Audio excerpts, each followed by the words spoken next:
Go for it. Just let Steve know, and then you'll be starting about. Oh, there he is. You just started. Okay, perfect. So I will now call to order the March 28th meeting of the Historic Review Board. First, we will ask if there are any public comments for items not on the agenda this evening. And we have one from Dee Dee Daldreth. And can everyone else hear some clicking? I want to make sure what. I can hear it. Do you know, maybe can everyone mute just to see who it may be before we start? That went away, so someone is making that noise. Why don't the board members just unmute one by one? I'll unmute. Okay. Why don't you unmute Paul? Okay, I unmuted. Okay, what about you, Ray? I'm unmuted. And Tim? Paul hasn't unmuted. If Paul could unmute. Paul, can you unmute? Yes. And Tim, can you unmute?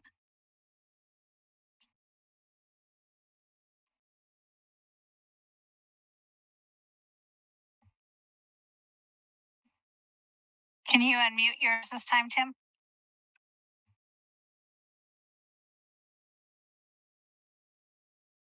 Okay. I think we're there. If it gets worse, we may have board members just mute and then unmute when they're ready to talk. Okay, so we do have one public comment this evening, not on the agenda, and that's Dee Dee Daldreth. Hi, my name is Dee Dee Daldreth. I live in the Elyville district up here on top of the hill. Carla Laws and I had walked our neighborhood with Denise McGriff because we wanted to see if we can expand the conservation district. I really felt that the corner I'm going to speak about wasn't the conservation district, but Christina has informed me, in which I'm going to really, really stress to you that I don't know how we can reach out to developers or make a heads up or maybe make a change, but the corner of 7th and Harrison, you're probably immediately thinking of the apartments that are being built right there.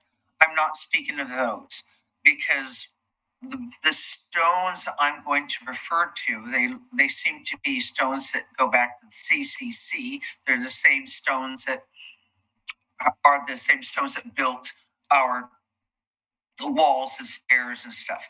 So when those apartments are being built and or reconstructed, none of those stones stay in Oregon City. The developers have always taken them. Sometimes they will give us because I really fought and asked for them, and Vance Walker and Public Works really jumped in because they're very hard stones to source. And they really had to pay a lot of money in order to fix those stones on the wall that were hit by the car back in the promenade. But there are over 200 stones on the wall that is now currently for sale, where the old church lot is. And it only comes on to the facade of 7th. But if there's any way we could stress to the new owner, and I don't know how to get it out there before, I'm going to try maybe call the realtor, but that we could say that those stones either really need to be incorporated into the design of the building because it is right next to the historic district. We need things complementary and transitional, beneficial, not giant monstrosities that are dwarfing some of our historical houses in our neighborhood. Elyville is what I'm talking about. But those stones are something that I want to bring up to the attention because I don't think anyone has to come before you, but I urge you all to take a look at those stones.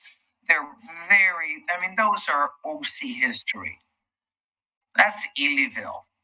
Elyville is as old as Oregon history, if not a little older. We've lost hundreds of them. Where we could have maybe set a little policy or stretched that boundary to include. That's only four more blocks. And it could have had to been stayed within your voice of keeping Oregon City historic. Thank you for letting me speak this. I've already spoken to CIC, and I'll again talk about them until they're hauled up and hauled away. Thank you very much. Oh, I'm Dee Dee Street. I've lived in Oregon City since 1975 in the same house, same neighborhood. Thank you very much. I don't know if I did myself. Yeah. Thank you very much. So this property is located just outside of the boundary, like maybe a block and a half, and it's not an individually designated landmark, and it's not in the district. So the board doesn't have any purview, but I think what Dee Dee is trying to do is just raise the awareness to try to come up with a collaborative solution with any new property owner. Do we know the history of those rocks? Truly? I don't, because I don't have a survey form for them, so I don't know the history of them. I suppose we could probably go to the historical society, but sometimes you can just look at them, tell you can date them, and you can. And I've been told that the reason you can tell they're of the same era is the way they're set. Because they've lasted so long and they don't shift. Yeah, they're very large basalt rocks that look a lot like the other rocks along 7th Avenue and other rock walls in Oregon City. Horribly expensive and hard and heck to source. And ask our public works department. We remember how long that wall was just damaged, lingering there. So okay, thank you very much. Thank you. All right. Just a point, a question right there.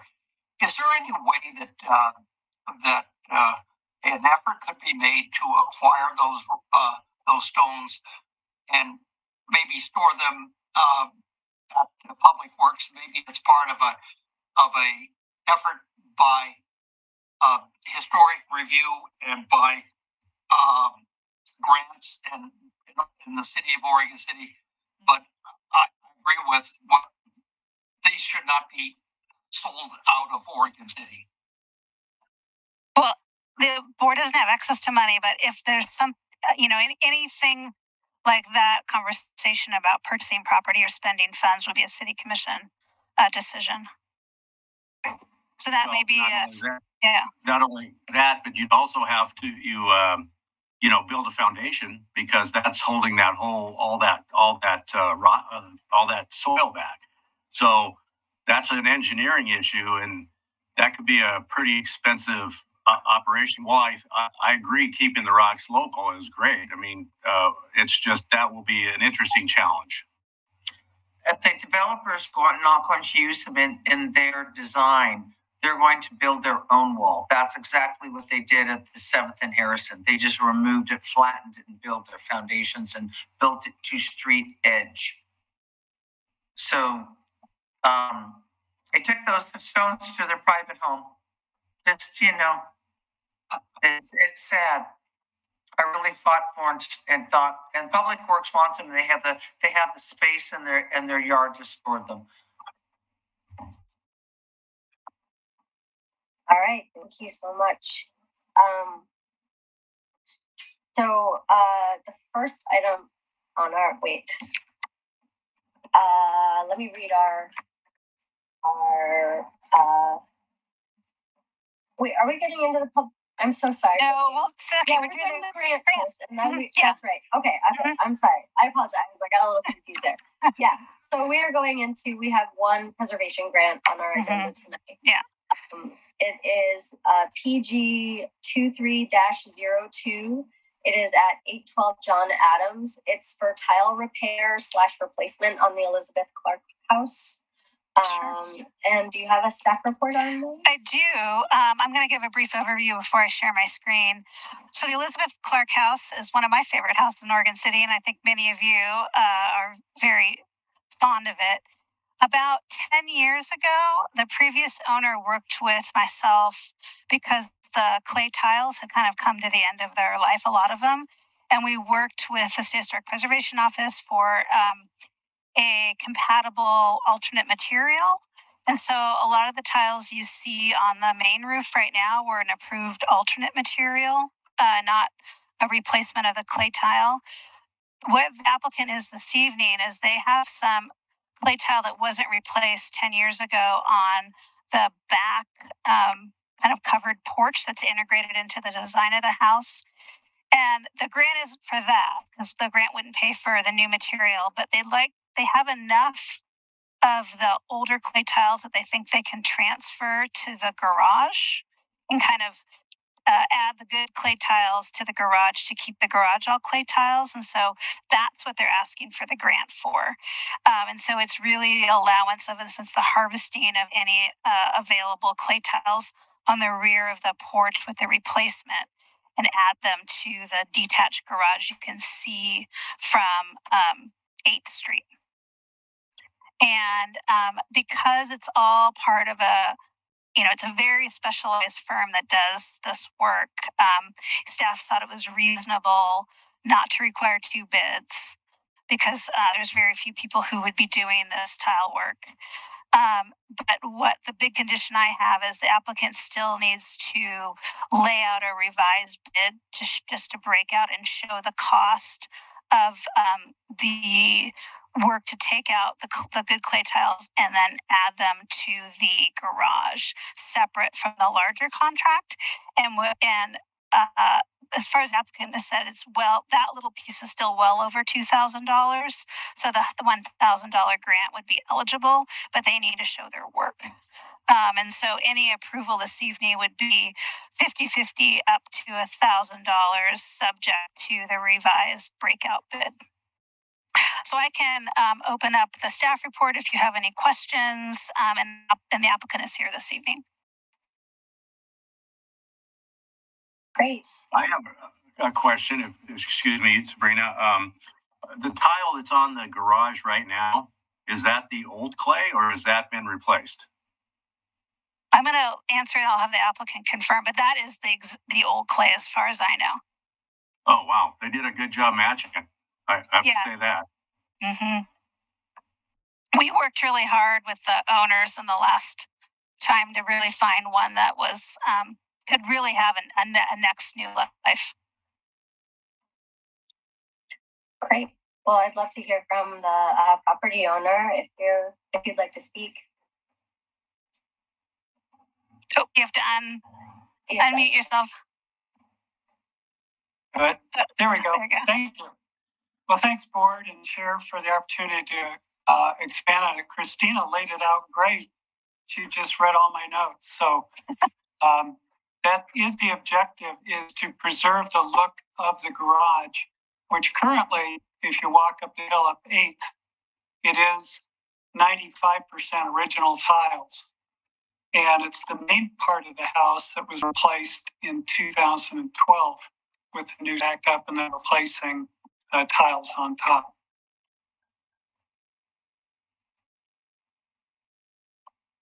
Sounds great. Do any board members have any questions for the applicant? Richard, I'm wondering, is it the same contractor that did it last time, or are you using the same contractor? Yes, we are. Yes. Okay, good. That's what I thought Christine said. As people have said, to have clay tiles. So let's keep it as it was. Fiscal year, if no additional grants come in, this could be part of the pot to add on to if you wanted to for additional money. I would agree to that. Mm-hmm. Yeah. Okay. I would agree. So Paul made a motion and I interrupted it. So it sounds like there's an add-on to the motion. Is there a second? I'll second that. Okay. Board Member Powell? Aye. Board Member Stobie? Aye. Board Member Green? Aye. Board Member Edgar? Aye. And Board Member Ferry? Aye. And to the applicant, just work with me. I'll need the... There are... So there's one legislative and one quasi-judicial. So Sabrina, do you have the legislative script? I don't. Okay. Actually, while we're moving forward with this. If the board is up to it, we can move the design guidelines second, and I can the legislative script and send it to board member Ferry. We can start with a quasi-judicial hearing, if that works. That's fine. All right. So let's, we're going to start with so we have one public hearing on land use scheduled tonight. Our role is to conduct a public hearing and to make decisions about the matter before us.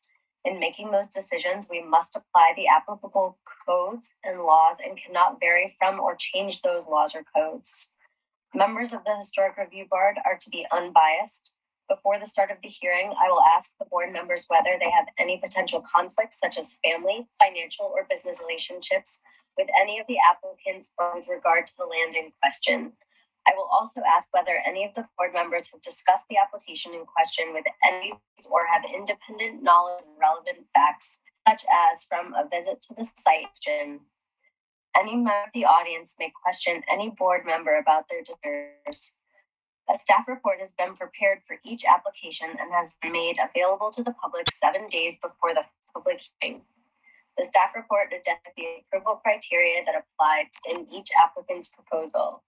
Staff has analyzed the criteria which are contained in the staff report. The quasi-judicial hearing procedure that the board will follow is set out in state law and Oregon City Municipal Code. The hearing procedure steps are shown on the chart. Anyone wishing to speak should fill out a speaker's card and email it to the planning staff before the hearing.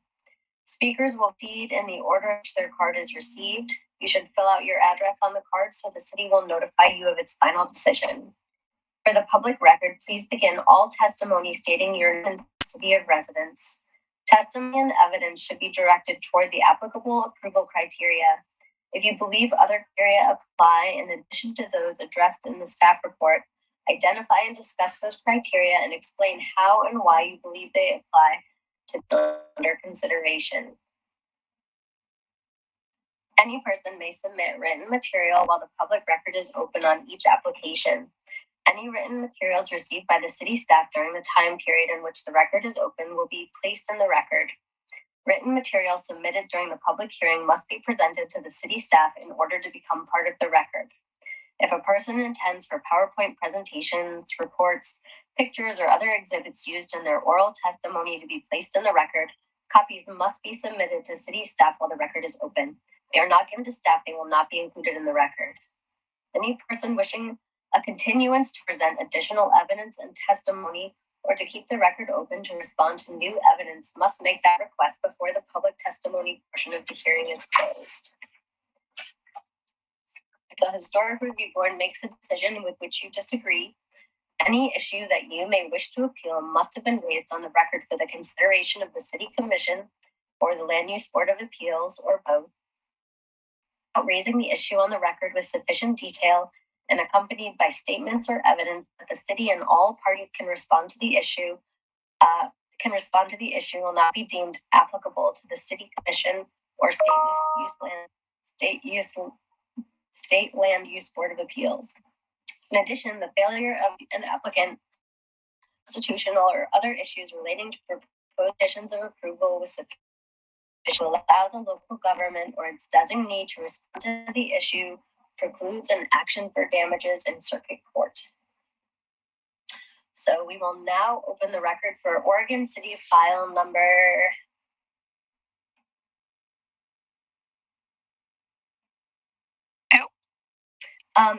is it HR 22-2? 23-2. So GLUA 23, yeah. Right, and then sorry, GLUA -22 01 and HR 23-02. It's a new construction on a triplex on land that is part of a designated landmark, the Rasmussen-Buol house. It's at 151 Molalla Avenue. All right. Oh, we still have that. I know the clicking.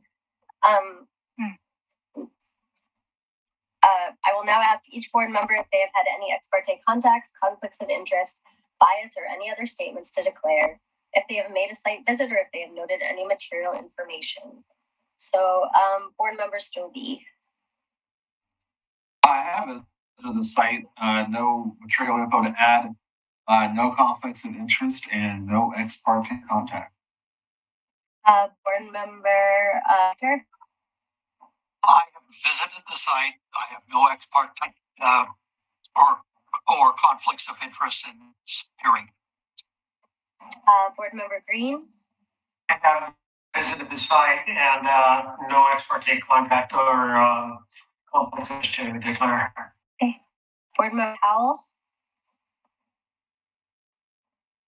I also have visited the site and I have no ex parte or conflict with this. I have also visited the site and I have no ex parte contact or conflict of interest. Does anyone in the audience wish to question any board members about these disclosures? The applicant has chosen not to request a reduction in the size of the landmark, which is an option rather looking at review of new construction within landmark boundary. So I'm going to give a brief overview of staff recommendations before we start, and then I'll present and mitigate that impact. And these could include increasing the setback from Molalla Avenue. Right now, it is kind of more just in line with the historic resource. Increase the setback from the landmark and the new construction, or reduce the footprint or height of the building. So it's not any one of these are the better option. It could be a combination. It could be one of these. These are ways that the applicant could reduce the massing. So staff doesn't have any particular recommendation, and we'll be looking towards the board and maybe the applicant might return with their thoughts on how that could happen. So staff did provide initial findings for denial, and this would be if there wasn't any additional redesign or returning by the applicant. Staff thinks there is a way to get approval, but really needs to address these massing and impact issues. Some of the findings for denial relate to the size of the landmark as it relates to the new construction, the height looking at top of peak of the new construction to the landmark. And I think one of the really interesting pieces, it's not necessarily that this triplex would ever be inappropriate with the conditions of approval in any infill or landmark, but because the Rasmussen-Buol house was this prominent corner landmark, did a lot line adjustment to reorientate the lots to Molalla Avenue, and that was allowed as a by right process. So that did not need to go from the historic review board. That are put together as a attached triplex. They've proposed horizontal 4-inch siding and some 8-inch siding on the second floor. As proposed, they're proposing vinyl windows, and so I have indicated to the applicant, let them know that vinyl windows wouldn't be allowed, and I have provided conditions of approval related to windows, both the design being 1/1 windows with allowances for casement or awning windows if needed, and then them needing to be either fiberglass, aluminum clad wood, or wood, so that's built into the conditions of approval. And the front door is a fiberglass door, and that actually could be allowed, as well as some other door options if they want to pursue it. So this is some rendering of the proposal. What you see on the top is more of the street-facing facade. So to the right, you see, you see the one entrance that faces Molalla Avenue. And then to your left is the Logos Street, where you see the two entrances. The bottom of your screen shows the elevation that is closest to the landmark, with two side patio doors to the back. There's a very small 5-foot setback from the building to the property line, and it looks like 5 feet from the property line to the landmark. Oops. So, sorry.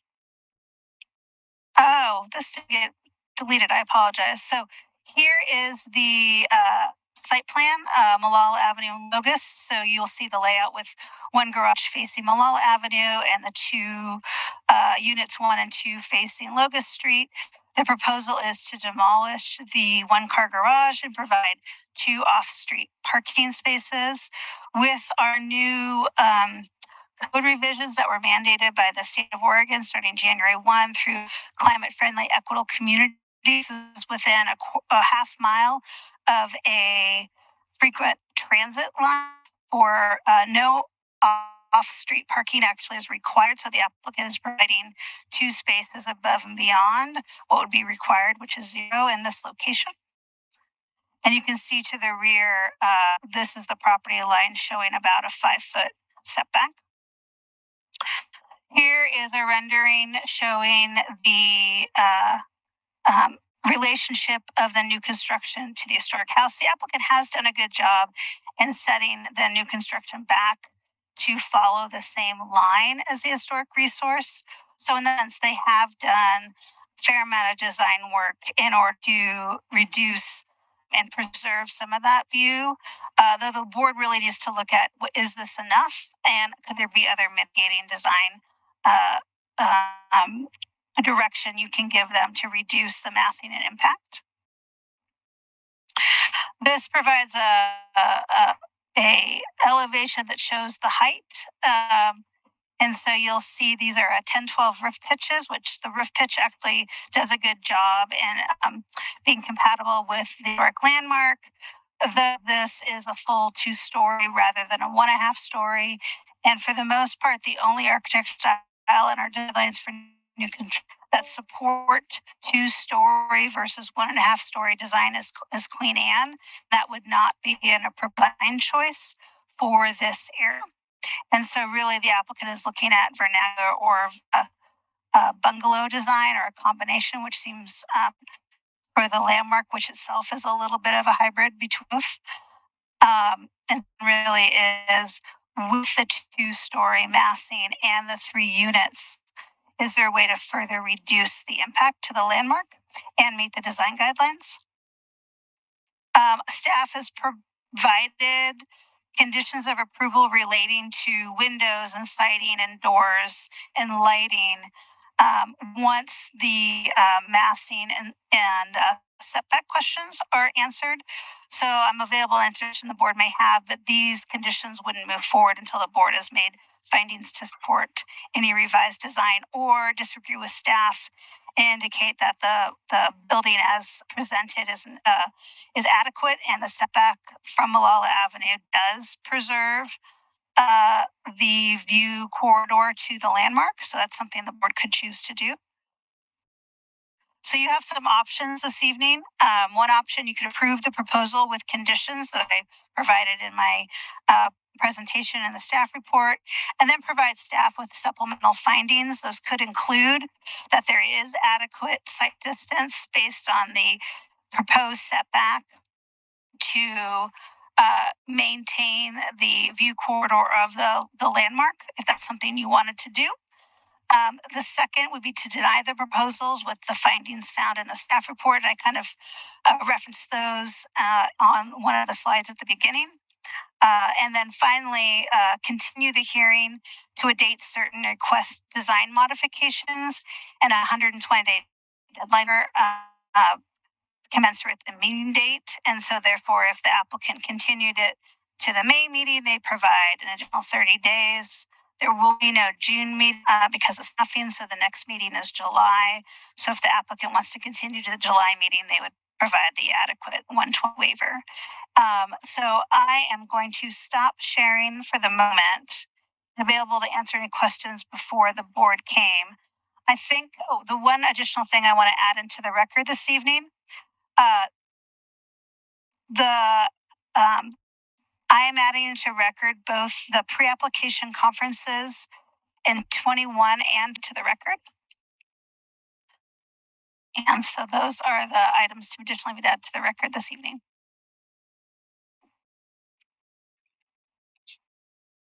So I'm available for any questions the board may have, and I can bring the presentation up again if you want to look at something specific. I have a question. you mentioned that it was changed to a Molalla frontage.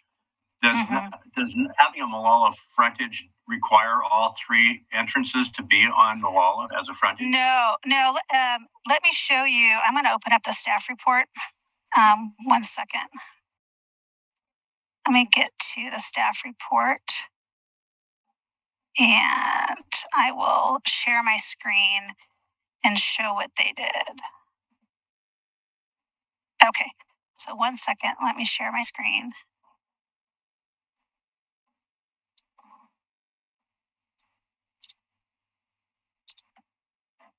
Okay, so the original orientation of the two lots was to Locust Street, so you couldn't really sell that lot because it was kind of, the historic house was straddling both. And because the mixed-use corridor doesn't have a minimum lot size, they were able to basically pivot that lot line to 90 degrees in order to have the lot face Molalla Avenue. So it was easier to sell off. They chose not to request a reduction in the size of landmarks, so they are, which is something they could have done, they are requesting review as part of the landmark boundaries, which are both tax lots. So here's the adjustment that came out. Does that answer your question? It does. Thank you. Okay.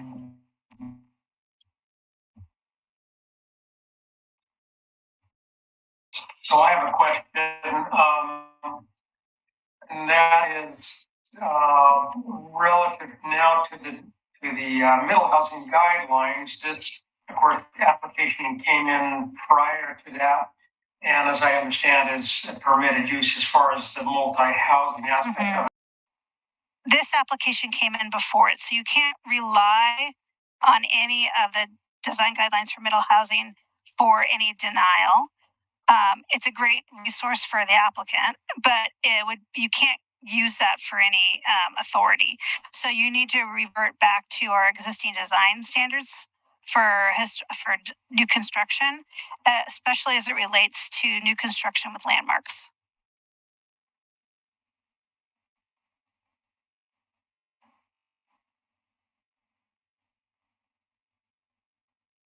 I think Paul has a question. Yeah, when I spent some time there looking at it today, is there a way that the building could, the front area facing what is a locust could be dropped down and effectively cut the lot away a little bit, maybe put a retaining wall in the back, but so as that we can reduce the height using that method as one of the possible methods that could be implemented to try to bring it down. I kind of looked at it in relationship to the historic house, and I thought, if that could just be moved back, whatever that is, east, I guess, off of Molalla to, a couple feet to where it is set back from the house, would create a little bit more view of it. And then the other thing was, is there a way within that design that they could achieve a modified 1.5 stories by maybe just dropping the walls that support the roof down a couple feet? I'm trying to look at how they could. I want the 10-12 pits, and it causes it to stick up higher than I would like it to be over what the other house is. And to me, the historic house should not be under this new in height. And this, I think that it is important that massing get reduced some way. And I'm just trying to throw things out. I'm not the construction person like Dave is, and maybe there's something we can do. I'm thinking One, move it further away from the historic house, more towards Locust. And if I can reduce the setback there a little bit, drop it down so that I'm eliminating some of the height where I'm stepping up into the houses. And, so Paul, sorry, Paul. Continue. I'm trying to figure out how a multitude of little things could help us set it aside. I set it to a point where we can reduce some of the massing. So Paul, real quickly. So I think the goal tonight, and this was a good staff question. So I think everything's on the table. I don't think there's one answer. It may be a little bit of each. It may be one big one, a big move, one big move, a lot of little moves. I think definitely we want to talk to the applicant. You can ask questions, but I think the key thing is, because there's 5 of you, and the applicant is really going to want to look for a more cohesive direction from the board. I think as we move forward this evening, ask questions to the applicant, and at some point, we're going to close the hearing and deliberate, and that's when you all together you can discuss and provide the applicant a more directed direction. Because I think what the applicant wants to leave here tonight is you're not saying if you do this, we will approve you, but I think he wants to hear with one voice what the board wants to see him concentrate on. So I think all those things you said, Paul, are options, but I want to make sure that the board is working together to give the applicant direction when we get to deliberation. So I think at this point, if there's any additional staff questions that are technical, you can ask those to me, and then we'll open it up to the applicant, and you can, he's available, he's going to talk a little bit, and then you can ask questions. We do have public comment this evening, so we'll need to provide public comment. The applicant has the ability to rebut any comment, and at that point, I think really we'll close the hearing, and the board can have a little, itself off of 5, you can have that deliberative conversation where you can provide clear direction to the applicant so they know where to spend their money on redesign and not spinning their wheels. But it may be that you don't know, but if you want to give the applicant, if we want to see this, we want to see we want to see the landmark more prominent. We want to see more setback. We want to see it a 1.5 story. Those are the kind of things you can give direction, but you'll want to do it all together if that works for the board. Is there any technical questions for me before we? Okay. I do have one question. It looks like the fence that divides the 2 lots, that's right on the lot line. It could be. Fences oftentimes are on the lot line, but sometimes they're not. That's a good question for confirmation for the applicant. Okay. Because, okay. I'll ask. Thank you. All right. If there are no more questions for staff, we will move into public testimony. As a reminder, the applicant will speak first, and they have up to 15 minutes for their application to describe their application. There will be 5 minutes for representatives of a recognized neighborhood association, government agency, or other incorporated public interest organization. There will be 3 minutes for individuals and 5 minutes for the applicant's rebuttal. So I invite the applicant up to speak. Again, you have 15 minutes to describe your application. If you could please state your name and place of residence. Hi, everybody. My name is Sergey. I work with Modern Northwest. Modern Northwest owns that property. Before I go too far, if you guys hear a screaming baby, please ignore it. He's okay. He's just outside the door. We bought the property and actually renovated the old house and then sold it. So we are no longer attached to that home. And the rest, I wasn't really part of the design team, but I know that there are other standards that kicked in. So when I think Paul asked why couldn't it have been dropped, I think the historic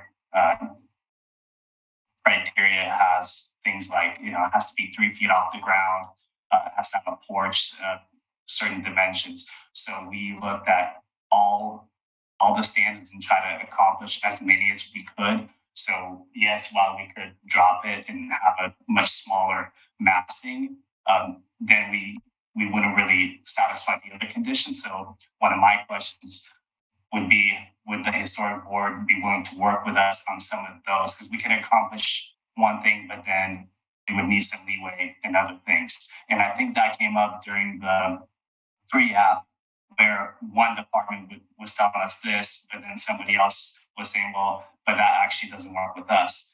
And we all understood that there's going to be a little bit of help from both sides, both from the building department and from the historic, because the initial proposal was all the way up to the Molalla, because I think it's a 0 setback line. So going from 0 setback to now 20 feet, that was a huge, I feel like we already gave so much from our side, and now hearing that we're still too close to Molalla, it's a bit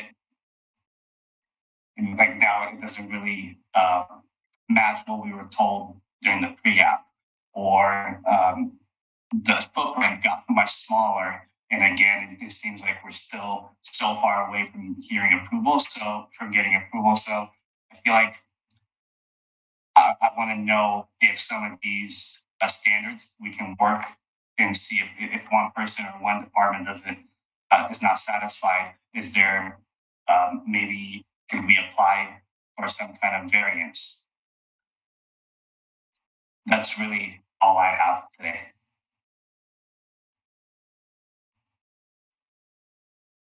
Thank you. So, do we have any public testimony for this application? I'm sorry, Christina.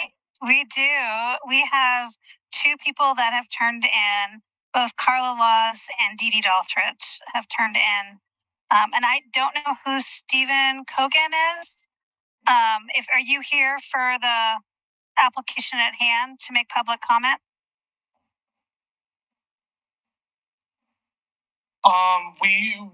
We're the ones at 151 Malala, so we're just trying to figure out what's going to be going on with that. Okay. So you don't need to make a public comment. You can if you want. But you can also just listen to. So those are the 2 public comments this evening, Dee Dee and Carla. And is one of them representing a neighborhood association? Yes, Carla would be representing the neighborhood association. Okay, so I believe she gets to go first, correct? And she has 5 minutes to talk.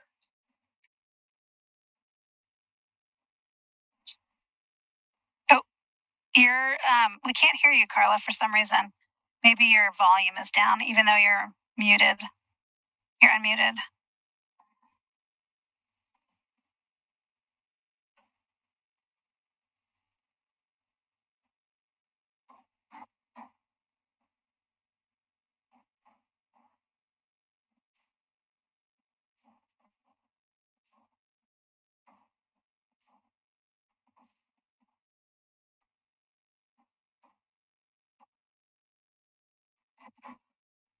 We can let Dee Dee go first if you want to keep on working on it, Carla. Okay. All right. So Dee Dee, you have up to 3 minutes.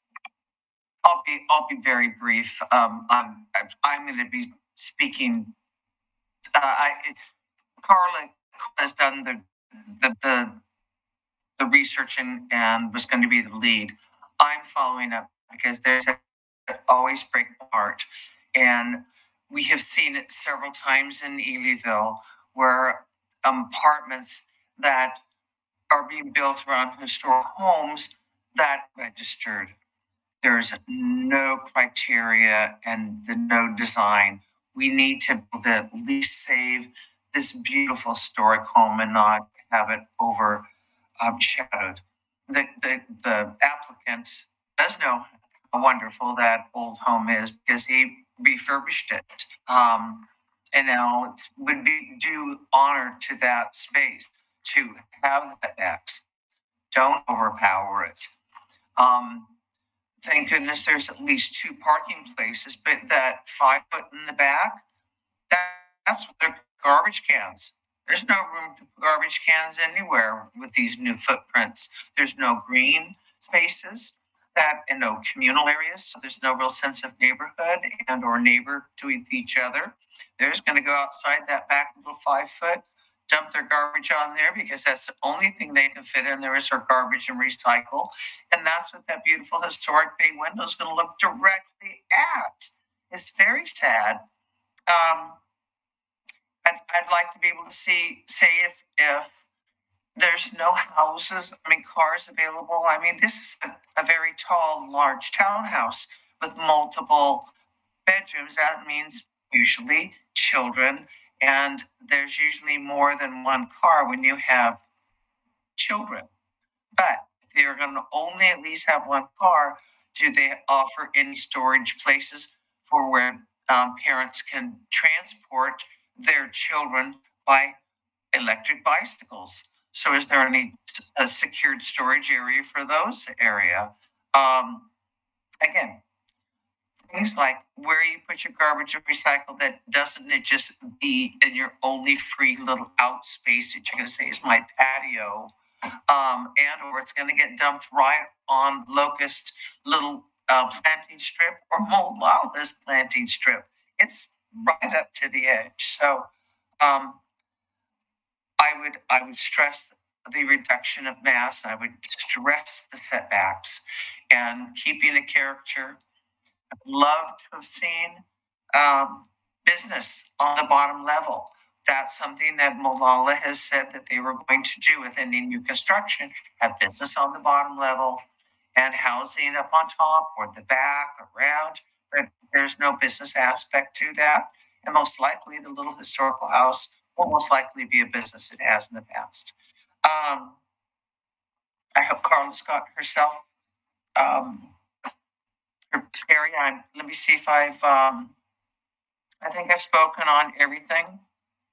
I can't help but heart about the 3 foot setback and how do we all know what size a garbage can is? It's 36 inches.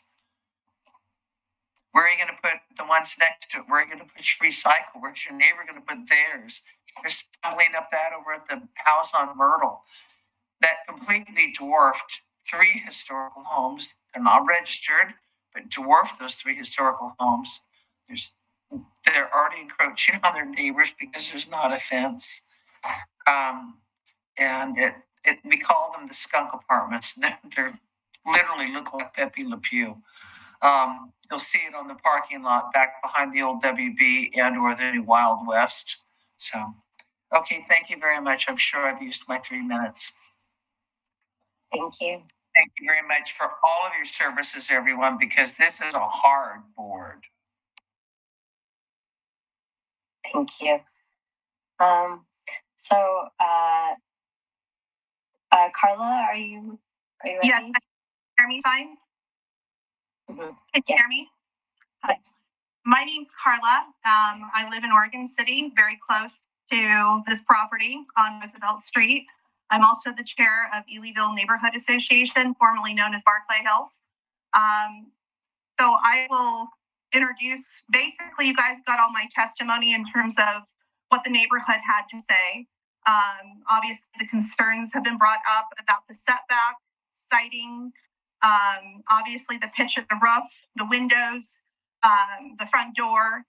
The biggest key here is obviously the size and width and how close it is to Molalla Avenue if you compare it to the historical home. The other part would be is the windows in the front facing Molalla aren't symmetrical. They don't match. To me, comparing the historic home's front to what is being proposed front of Molalla Avenue does not even match. And typically, if you look at the history of that home, the historic home, it had a completely entire covered front porch. And later, a room was added or extended by the staircase, the front staircase. So ideally, the whole point would be is to have a covered front towards Molalla Avenue and actually windows, because, as a neighborhood itself, one thing to admire about historic homes is a lot of people met people on their front porch. and had a covered front porch, formerly the door facing Molalla Avenue, so that people could greet each other. As I put the history in the comments, historically, Rasmussen was on his front porch, and yes, he wasn't friendly, and he shouted, as far as I've been told. But the fact was, he hung out on his front porch, and so do I, and a lot of us own these historic homes, and they did 100 years ago. So it's a big deal to face and be symmetrical to the older home by having the same type of windows count and a front covered porch. I think it's very important, even towards future development, is we're looking at the history and what's inviting and what people loved about historic homes. And part of that is the front of the house. And technically, even though they're saying that the front faces Molalla, that corner front door, it's really facing Locust Street. And, it's not very inviting. I call it kind of, one of the neighbors had referred it to as hoodwink because the windows aren't symmetrical. They don't match the home. And if anything, the structure is still, I heard there were improvements, overbearing compared to the historic home. And looking at just overall what appeals, the historic home has a setback. So I don't know how you can help the streetscape of being a historic town. And technically, we are a historic neighborhood, even though a lot of our historic character has been warped or taken. Other than you can see it between the Pleasant Hill plots, which is our area, and also up on Hood Street. But a lot of that has been altered, and I'd like to see some of that restored back because that brings value to our history and our pioneer community. So, fact is I could go on. I would love to. I tried to join the initial application meeting. I'd love to sit down with this developer and tell him the needs of the community and what we see. We've been meeting with other developers. That's what I would love, for him to understand what it is to be in Neelyville and what the vision is of restoring historical for the neighborhood association. But the biggest thing for me, obviously, size, width, pitch of the roof, the windows, the siding, the front door, the setback. I'd like to see a covered front porch in some way. But that would be an ideal scenario there. So I could go on too about the neighborhood needs, and I totally would love to meet with this developer if he's interested. So those are all my comments. And I hope you enjoyed the history that was shared to me over the years of living here for 5 years. I live around the corner. My house historically was the maternity house. So I'd love to see this neighborhood have some restoration on what it was and restore what it was and continue. They used to close these streets down and people would have neighborhood parties. So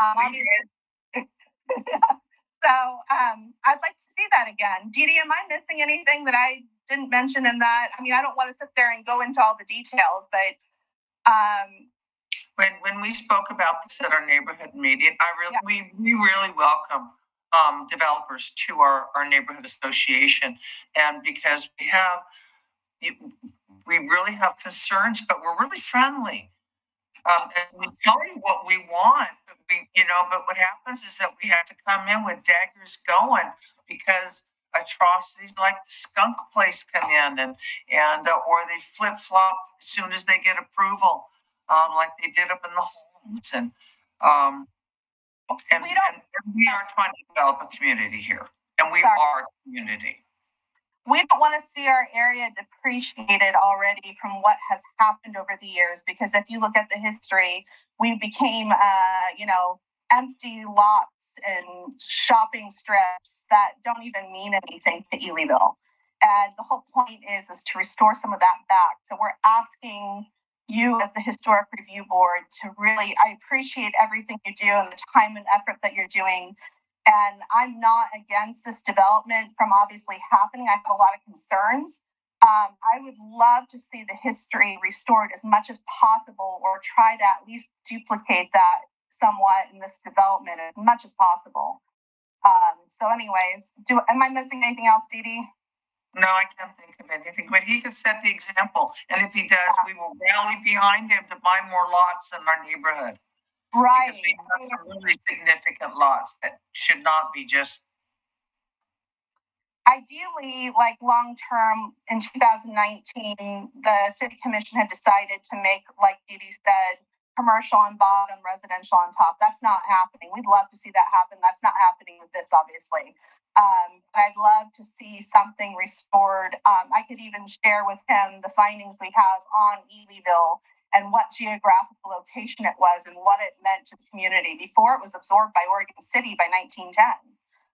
So I would really, really encourage this developer to meet with us or talk with us or kind of get some ideas or find out what we're dealing with as a neighborhood and what could, possibly he could do that's financially feasible to help contribute to the beauty of this neighborhood and the historic homes that really make up this area on Pleasant Hill. Thank you very much for listening. Thank you. All right.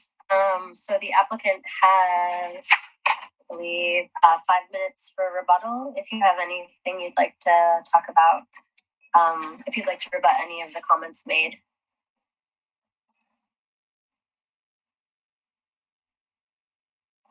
Thank you, Dorothy and Carla. I don't think it's a great idea to just copy and paste. So I think we have to make sure we look at the site itself and we use the Rasmussen-Buol as a guide, but we can't just replicate it the same way with the same footprint. And I think 20, if you have a 0 setback, is I think more than what any developer would be willing to give. And then we have that buffer on the other side.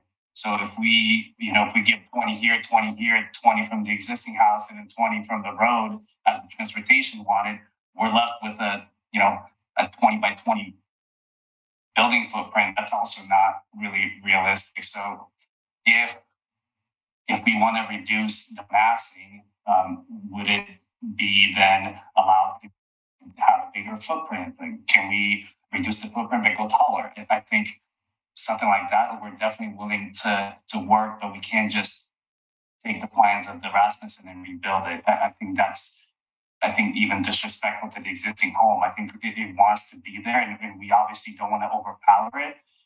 We respect that, but again, we do have, we can do a Tri-Plex. We can have all the way up to the street as a setback, but we looked at those codes. And we wanted to work with the city, with the historic board, but there's got to be a little bit of, I think, working back with us as well. On all this input to the owner as well, I'm limited to what I can say and can do, so I'll do my best to make sure that this gets relayed to the owner. Thank you. All right. Can I do a rebuttal? No, I'm sorry. Okay. Yeah. So do we have any board member questions for the applicant?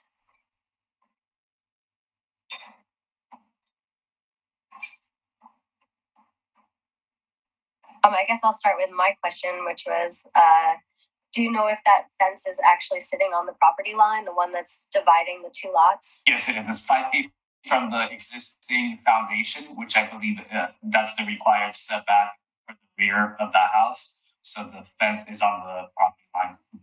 So the fence is on the property line? Yeah. Okay. I have a question.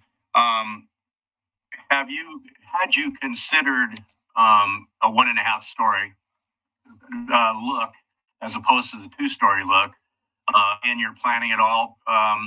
It seems that looking around the neighborhood,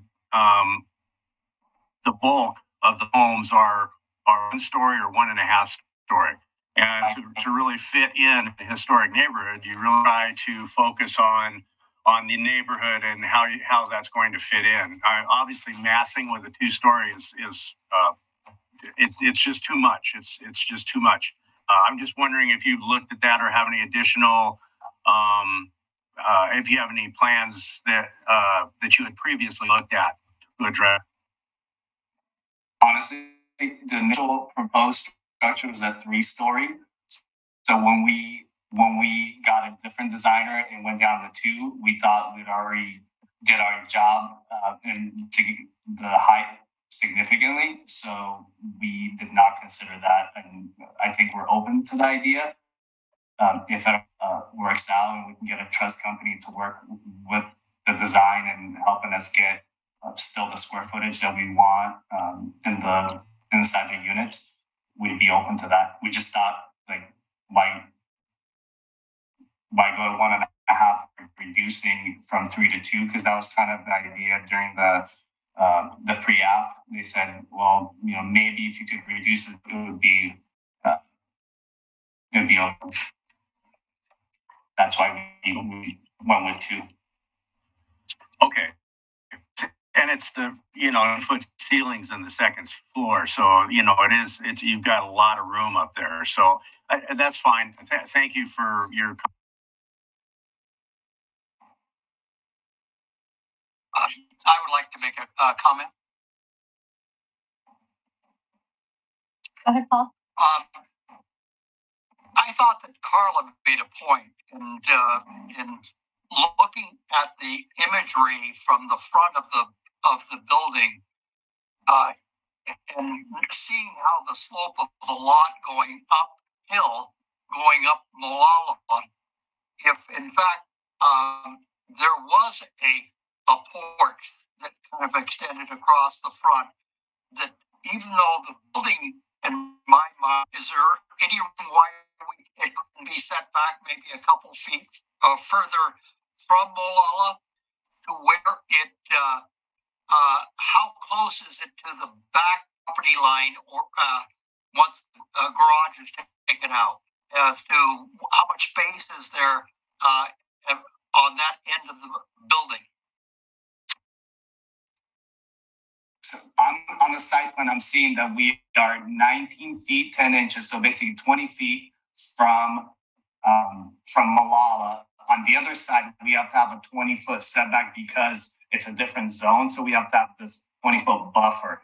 And the units are 18 feet wide, so really it's not much more room to steal. If we would be able to reduce the other side where we have the parking lot, I think we would be happy to step it back even more from Molalla and put a front porch.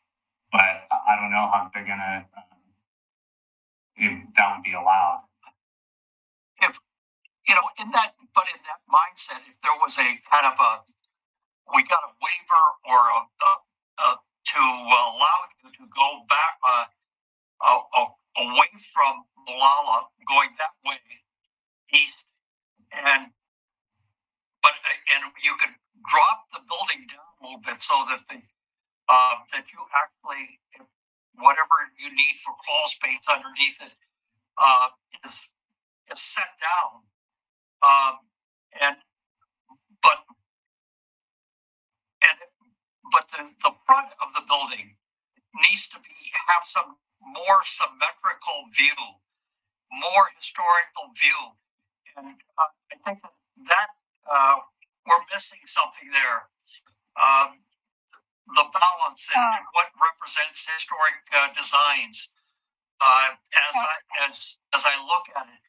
It wouldn't be that much to try to improve on some of that design. Is that something that could be thought out?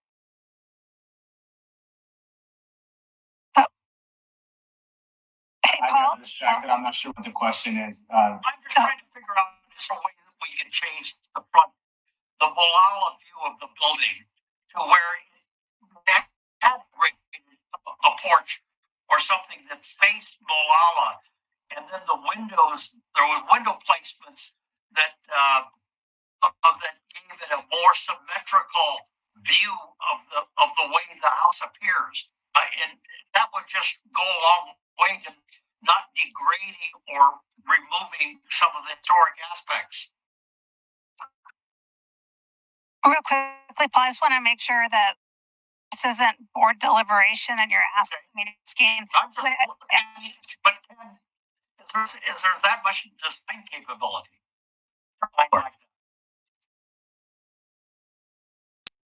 can definitely make revisions, but there are certain standards that we try to follow, like needing to be 3 feet off the ground, and then we're also taking into account the topography and working with it a little bit. So we're trying to hit a lot of different criteria, and it's hard to hit them all. You know, it's if you do this, then this doesn't work. So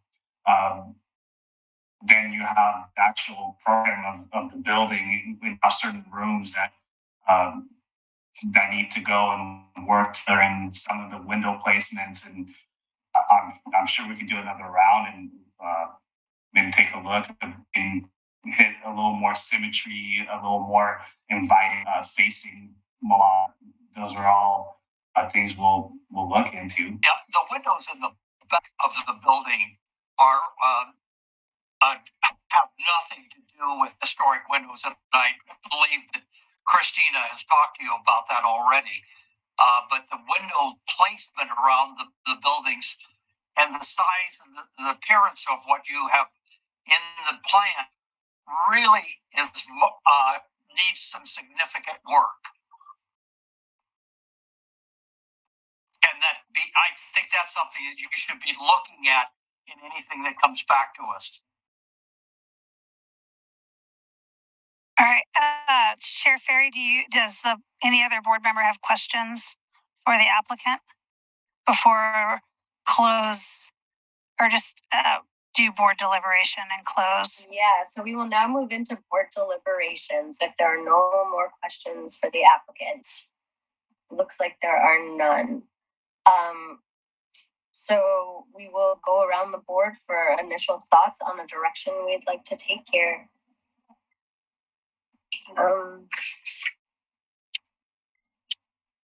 Why don't we start with Board Member Powell? Thank you.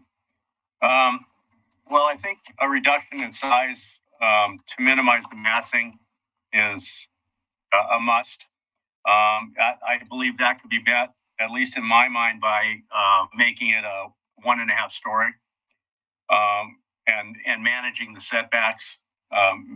Managing meaning look at it from all angles, whether we move it back. But I think in the current state, I think it adversely affects the significance of the historic property right now. The way it's set now, it really doesn't provide adequate spacing between the new development and the old home. So somehow we need to figure out that spacing. I think the other part of it is a couple of minor things. I think trying to look at a design that will minimize the tree removal. There are some significant trees on the lot that could and I believe should be saved. So basically, I think overall reduction of the footprint, and I know I heard you say that that's already been done to some degree, but I think we've got to. It's just got to be minimized in some fashion. I'm not a builder. I'm not a designer. I only realize that massing from the looks, from what I've seen and being on site, it's too much for that site. I'm also concerned of the view from the pedestrian view and the driving view. It's blocked north and south, so it's a. I think it needs to be evaluated again. The only other thing I had to say was I did have a little concern about the view from the historic house to the back of the building, and I don't know if there's a way to shield some of that with. I don't know what the plan is. I didn't see anything in here about a fencing or some sort of a blocking on that lot line so that the people in the home wouldn't look over into somebody's kitchen and garbage cans, as it was mentioned by the historic or by the neighborhood association. And then they mentioned, I think Carla in her comments from the neighborhood association mentioned archaeological study. I mean, is there some record there? I mean, as far as we know, no. Okay. And then also water runoff. That was the other question I had. I have not seen anything that relates to that on the resources map. So just curious. I know that's not very specific, but it's a start. Thank you. How about Board Member Green? Well, I concur with Board Member Powell on the massing, and I'll confess that I'm extremely conflicted on this, partly from the fact that there are fairly conflicting ideals that we're tasked with trying to blend, and of course, a multi-unit building on a historic site, as the applicant mentioned, it's not realistic to just rebuild a copy of the existing house. And many of you know that I'm a retired building contractor, so I'm very sympathetic to the concerns that, constraints means that you plunge into unprofitability pretty quick. That said, we are charged with preserving historic resources, and from what I've concluded with the testimony and just my own research, that has been considered a very significant historic resource. So, and a little bit of a standalone location. So I do think the stewardship of that is what we are charged with. And I see the massing as the biggest part of the problem. I think there's a lot to commend the design and trying to pick up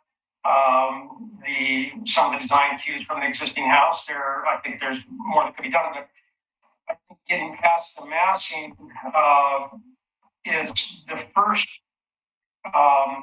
order of business, and that has always struggled with that as I've just watched other deliberations and so forth. Massing historically has been very subjective. Well, how big is big is the problem. And we do have, in my question to Christina initially about the type 3 housing, the middle housing requirements, even though this does not fall under those specific guidelines, those have been drawn from what board members previously deliberated and felt were reasonable standards. And so they did come up with an objective standard, which is 1.5 times the size of the contributing resource in shore. So that does give you something to measure. So I just did some rough calculations. I mean, massing would essentially be a 3-dimensional component of length, width, and height. So, I mean, that's a volume measurement. So that existing home, just based on the dimensions that were provided us, calculates out to about 15,200 cubic feet. So you might say that's the mass of that. So the notion that if 1.5 times the protected resource is a reasonable benchmark, even though that's not necessarily codified yet, that would give you might say, a reasonable volume of 22,800 cubic feet. This structure is almost 54,000 cubic feet based on just rudimentary calculations on what we had available to us. So it's nearly double what would be considered appropriate if 1.5 times the volume of the contributing resource is considered appropriate. So that gives me a real struggle. I have seen instances in the past where applications have been made that were probably significantly outside of design guidelines, and overwhelming efforts to try to make them somehow squeeze them into that sometimes have resulted in a lot of rehashing and back to the board and redesign, which makes it difficult for the board and expensive and difficult and time consuming for the applicant. When in some cases, you just almost have to bite the bullet and say it's a bridge too far. I mean, if you were contemplating getting the massing of that structure within that parameter, you might say 1.5 times the contributing resource. It's not a matter of tweaking or shrinking a little bit. I mean, it would be a redesign, and I'm loath to mention that. You might say as a builder myself, but the reality is, and I think as board members, we need to grapple with, so he can leave with what is reasonable for massing, not just, smaller doesn't say much. How small is smaller? And that's what the struggle I have. So I guess where I'm at on this is that there's a real significant differential from what seems to have been drawn on as a reasonable ratio for massing. And so I have a struggle with it. And I think that has to be, that you might say has to be remedied in the other design guidelines, of course, appropriate as possible. I guess if the board feels that a significant redesign is the appropriate approach, my suggestion would be that the applicant then review the middle housing guidelines, which are very instructive, and not all of them, I think, necessarily would need to apply there. Some of them that such as grouping entries and so forth may not be appropriate for his, and I would understand that, but I think the massing is the real significant issue in my mind.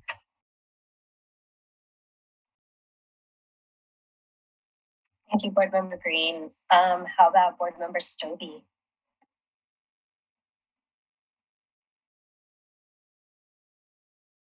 I concur with both board members, Powell and Green. And like Green, I was struggling. While you look at the first 2 bullet points in the staff report regarding setbacks for both Molalla Avenue and then on the landmark as more definitive. It was the reducing the footprint or height that I've also been struggling with, how to give the applicant proper guidance so there's not the back and forth. We don't have a repeat of previous applications where we've taken or given advice and come back and given advice and then come back. Let alone if we get past the massing and design considerations, then we go into the next set of laundry list of items to discuss. So I don't have much to really anything to add to it other than I'm struggling same as Green with this footprint.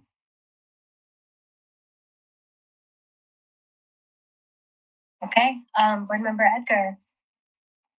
First, I would like to thank the other board members, and particularly Dave, for bringing up really the elephant in the closet, and that's the grossness of the size and the cube of what it is, and how it reduces spaces of the space between the buildings to the absolute minimum. And I would love to see find out a way that we could reduce the setback going east to where they could have moved the building back a little bit. But there's an overall appearance of trying to sustain historic building appearances when I'm putting a structure like this right next to an important historic structure. And there should be some degree of compatibility. It should not detract. And I think that not only is that the cube is so great and needs to be reduced, but it's that the appearance, in this case, detracts from the important structure next door, and that should be mitigated and by some design characteristics that provide continuous. I don't know, get the right word out, but to that connect some design elements and symmetric placement of windows and design of the windows. And right now, none of that seems to be part of this this Tri-Plex, and I think that's part of missing the boat here, and it should be. I agree that it needs to be smaller. Needs to reduce the height. I would be in favor of even doing some things to try to whatever could be done to get it set down lower in the lot. I move it to the east, do some different things, but the overall size has to be reduced, and the design, it needs to not detract from what the building next door. It needs to be complementary, and that's not there right now. And it should have symmetric placements of the windows and the correct windows in any future design. And I think that the continuance, if there's an agreement for a continuance to where they can work on it, and I think that's a smart move for us, and I would agree to that continuance.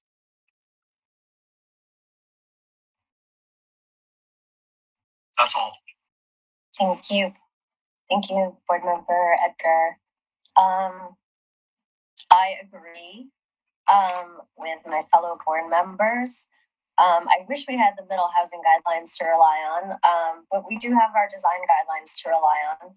And I think that in our design guidelines, it specifically states that the height of the building should be similar to the neighborhood, historic context, and appropriate to the style chosen. And the style sort of chosen is the bungalow style. And if you look at it under the McLaughlin neighborhood, it says that, let's see, heights are 1 story or more often 1.5 stories and have a possible basement. So I don't think that there should be any problem as far as, I understand as far as what's been presented and the design considerations that the applicant is working with. But as far as on our end, I think we are completely within our sort of purview to ask for a 1.5 story height.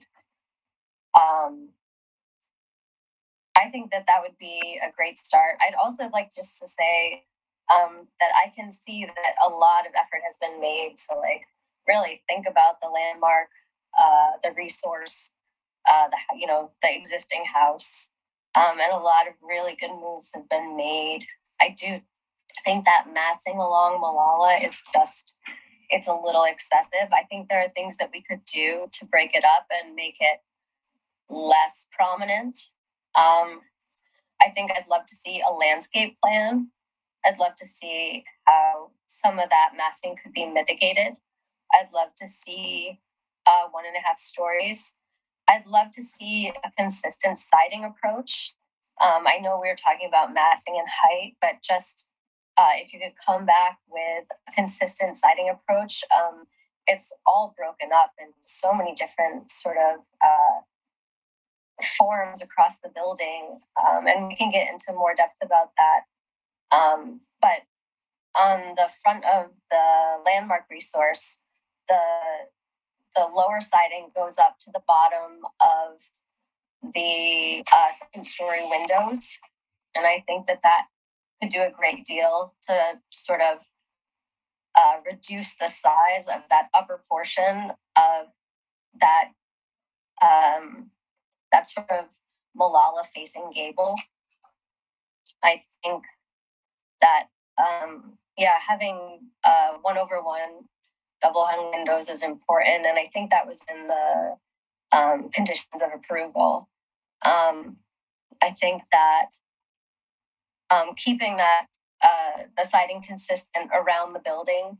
I understand why it was broken up in certain areas. You can see on the Locust side where you have all your entrances, why you've sort of changed from front gable elevation to other gable elevation to the Molalla side.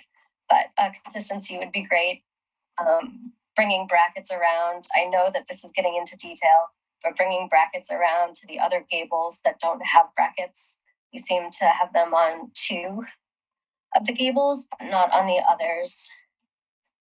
And I'd love to see it just pulled back from that resource a little bit more. I think if you look at where the fence lies, it lies 2 feet from that bay window that protrudes out on the side of the property that goes towards the property the lot that you're attempting to build on. So there's the 2 feet to the fence, and then there's roughly 5 feet from that fence to the back of your building. And it feels like it's too close.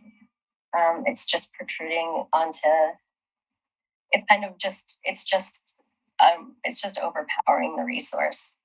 So I'd also like to see another way. I thought about possibly doing a front porch across the front of the Molalla elevation to help break up that mass. But I do think that if you pulled that front porch back underneath, and I don't know if you can see this, that's not going to work. So if you take on the Molalla elevation, if you pull that front porch back into that sort of entry dining room area, even by, I don't know, 3 feet or so, and had it be overhanging, the second story overhang, like you do on, like it does on the resource, that could be a way to significantly sort of break up that large mass. But I think 1.5 stories is very important. Pulling back from the resource a little bit is important. Some siding changes, the addition of brackets, and an increase of the front porch to even just give a feel of more of an entryway on the Molalla side would be really important moves to make. That's my 2 cents. So, yeah, Sabrina, a couple things regarding your comments about the siding. I looked at the one Logus elevation there where the siding is broke vertically. That vertically, it's a little bit of a modern iteration to me, and I concur that trying to break up that Molalla in the front is probably important. I guess question your thoughts. You're concerned about the 5-foot setback in the rear, and I agree with that. But we also have kind of an overpowering presence on Logan. In other words, you can't. I think we're in agreement. Some shrinking needs to occur, but there's a limit to what they can effectively do. They can't, and all the way around necessarily. But would you see that the 5-foot setback in the rear of the building towards the historic as being the more important one, as you see it? I think moving away from the historical resource would be really important. I mean, just I was a little a better rendering of how those 2 buildings sit side by side, because there is that rendering. There's only 2 renderings where you see the historical resource and the new construction, the new proposed construction, and one is a straight-on view from across the street, where you can't really tell the depth of the new building as opposed to as to where it is in line with the historical resource. And one that's sort of looking up Molalla as you're up. And you can sort of see a little bit better there, but there's nothing down from the resource onto the new building, nothing looking down the hill of Molalla going towards 7th Street. And I know that the house partially blocked that, but could just some sort of view that we're not getting. But yes, I think for me, I think stepping away resource a little bit more, and then a landscape plan to show how some of the bulk could be mitigated, and then also making sure that there is some that looks more like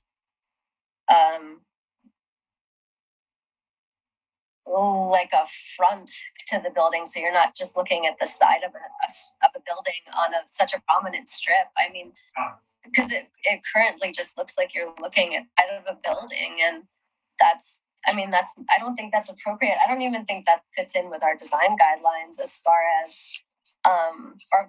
as orientation goes. I think under orientation, it is. Sorry. I think it needs to be oriented towards. Back. I think it needs to be oriented towards locate the primary side and entry of the building facing the public way. Typically, this side is parallel to the street. I mean, it's parallel to Locust, but Molalla is really where you're going to see it from the most. Yeah, I concur completely. I think that looks like the side of a building, and it needs to somehow have the appearance of a front. In order to, you might say, and I concur that I think a story and a half presence facing Locust and Molalla is crucial. That being said, potentially the building could step back if it was designed perhaps in that fashion, where they utilized 2 stories that they needed that. As you might say, once you're back from those 2 street-facing facades, they could step back to a 2-story building without giving you the overwhelming visual presence. So I guess what I'm wondering how the board in general is feeling. We're talking about the game here and clarifying me, I guess, a little bit, but a continuation, in my mind, if we were to vote for a continuation, we're essentially suggesting tweaking and shrinking and so forth. And do we generally feel that it is close to those kind of changes would do it? If this is largely, essentially what we're talking about, a redesign, should we, you might say, come to that conclusion, and go in the direction of denial? I mean, I guess those are the choices that are facing us. I don't see that the other option of approving it with the conditions existing is on the table at this point, but where is everybody feeling on that? Well, I'd just like to add to that, if I could. I'd love to know how the board feels about the calculations that you did, where you said that this is a little bit under double what we would allow in middle housing. And I know we're not allowed to sort of use that as a standpoint, but I do think we could use it just mentally as a gauge.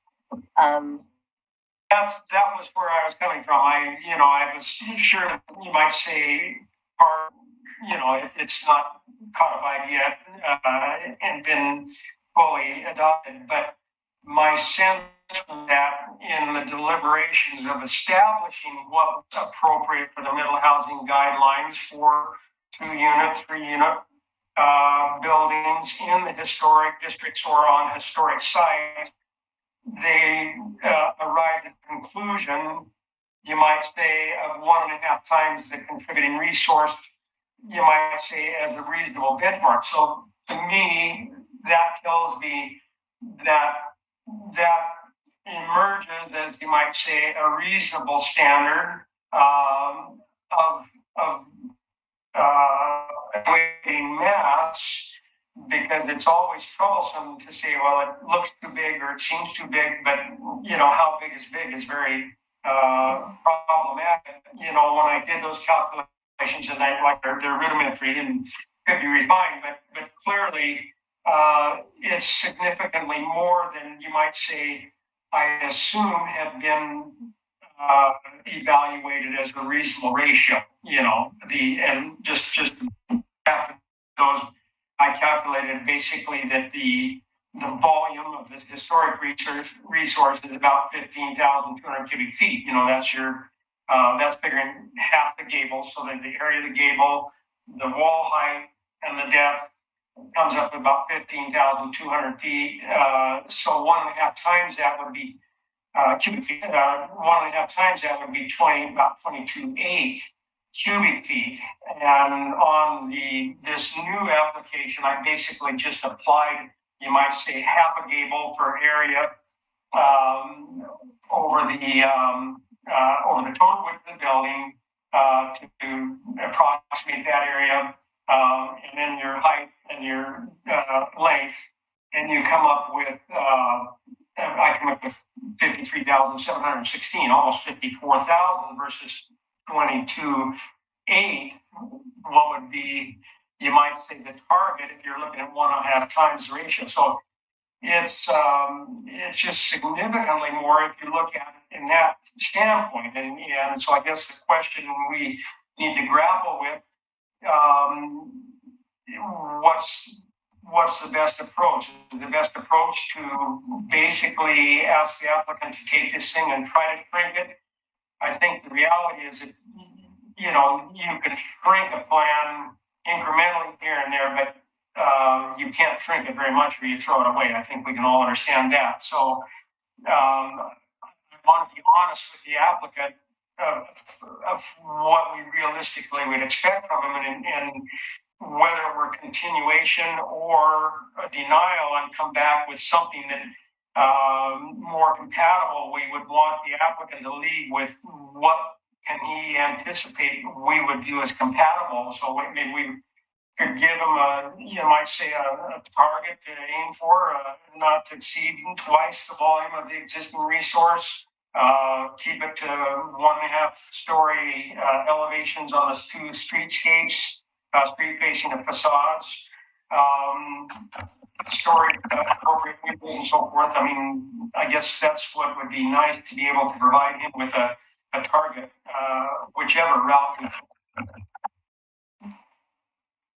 How do the other board members feel about those 2 questions? So just, is this a total redesign, or is this something that we think that can be tweaked? And how do we feel about just the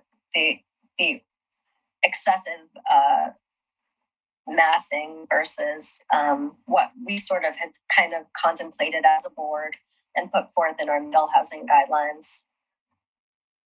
Can you, Christina, I'm sorry, Paul, go ahead. I think that this is very appropriate and very correct. I would have loved to see this a design work session with this up front, where the streetscape or the view from Molalla Avenue, to me, just does not exist and is critically important. The bulk is up. At the end, when I get through with the whole thing, it may be that we should deny and then work with them, because I just like the neighborhood association wanting to work with them. I think we want to work with them, but maybe we've even if we went 2 times instead of 1.5 times in the size of the existing historic structure, this is grossly out of size. and therefore maybe what we need to do is really just deny and ask them to come back and maybe go through a design work session where we just try to work to help them come up with ideas. I think we can. Siting of this is critical, and I think that the space between the two buildings is inadequate. Period. I don't know how it can be rectified, and the height and grossness of the bulk of it is again huge. Maybe I would be in favor of a denial, I guess, and a start over, because I think there's just too many things that need to be corrected.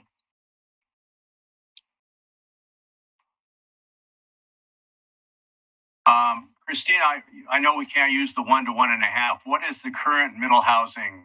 Is there anything to relate to that right now? No, I think what David talked about is there is not a quantitative direction, and that's really why the middle housing design guidelines were thought of, is to provide more clear direction to people looking at infill.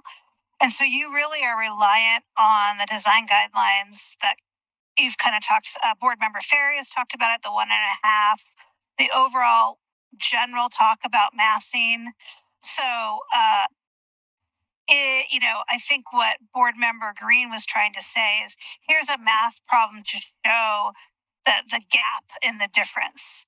And regardless of if this was a year ago and there was no design guidelines, you'd be still having this conversation, but you wouldn't have the 1.5 size in your head. So think about it that way. It's still a conversation about impact of massing, the historic resource, the massing of historic resource. What the guidelines will do will provide a quantitative number to help define everyone's definition of massing. And so the board in any deliberation this evening and in the staff report, it does not refer to the design guidelines for new construction middle housing because they're not adopted. Great. It's just subjective at the time. So that's great. Thank you for that. I don't believe this design could be shrunk down to fit our requirements. Honestly, I would suspect that a redesign. If the applicant feels that the extension, they can do that, fine. But my feeling is that it should probably be a denial with, as Remember Edgar said, the ability for us to meet and talk together and try and make it a little more smooth application. So board member Ferry, one logistical comment, if I could. So the per Oregon land use law, anybody can request a continuance on the first meeting. So the applicant can request a continuance if they want, but they don't have to. So it is something that the applicant could choose to do if they wanted to. But it is the right of the board to deny the application, start over. But I want to send that to Sergey. That is something. But if it's continued to next month, then all these same issues would need to be resolved. So but you do have the right to continue. Anybody with standing, and then the applicant themselves. So I just wanted to put the point in there to remind everybody the rights that you have as an applicant and comment withstanding for the first hearing. I'd love to give it a shot, at least have another chance after all these comments. I think it wouldn't hurt. Give us at least one more chance, especially since the final decision doesn't just come from me, but I do have to talk to the whole team.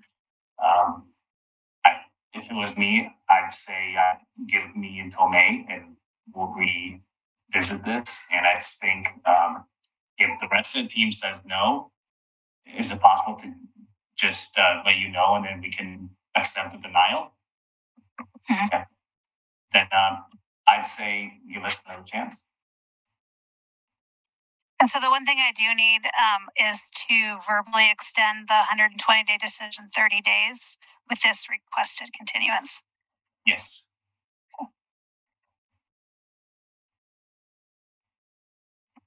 I'd be interested in hearing what Board Member Stobie has to say.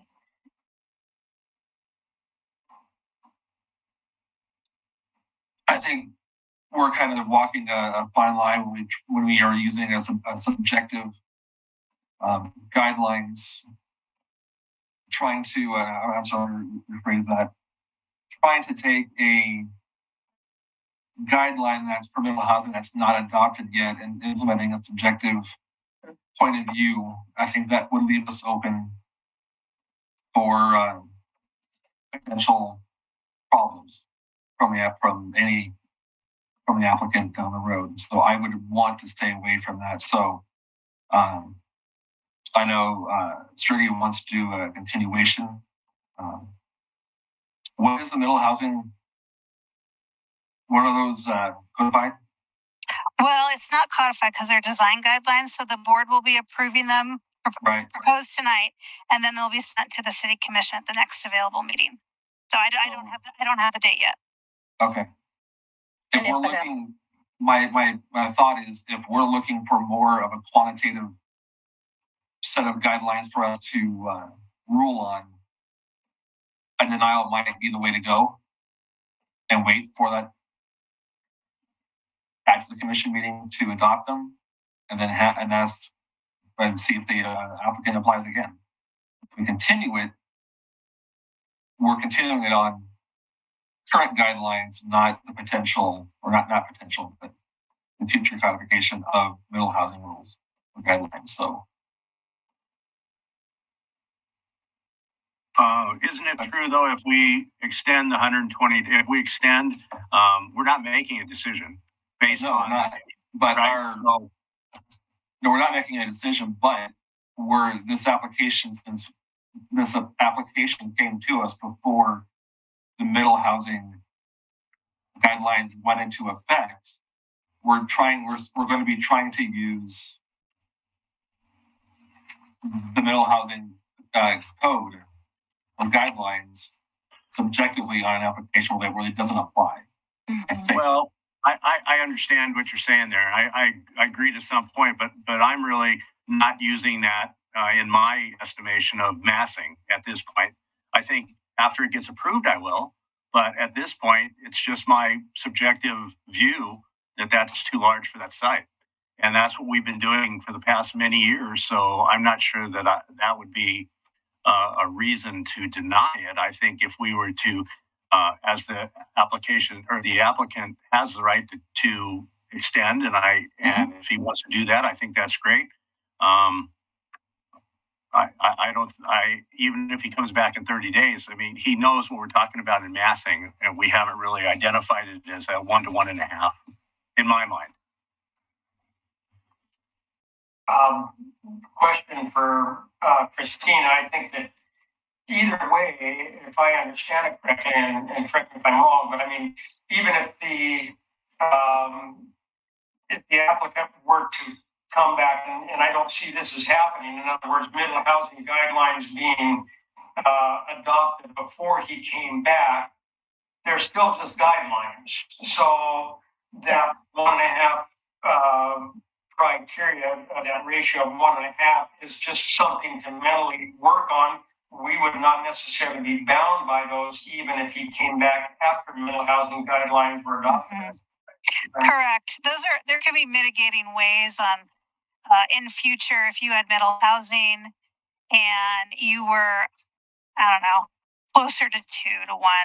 But because of where it's located, how the design is, its impact to his neighbors, you look at the context sensitive and maybe on balance, you could show how you could be slightly bigger in this situation. So that's exactly what guidelines do, is they point you in the kind of the initial direction.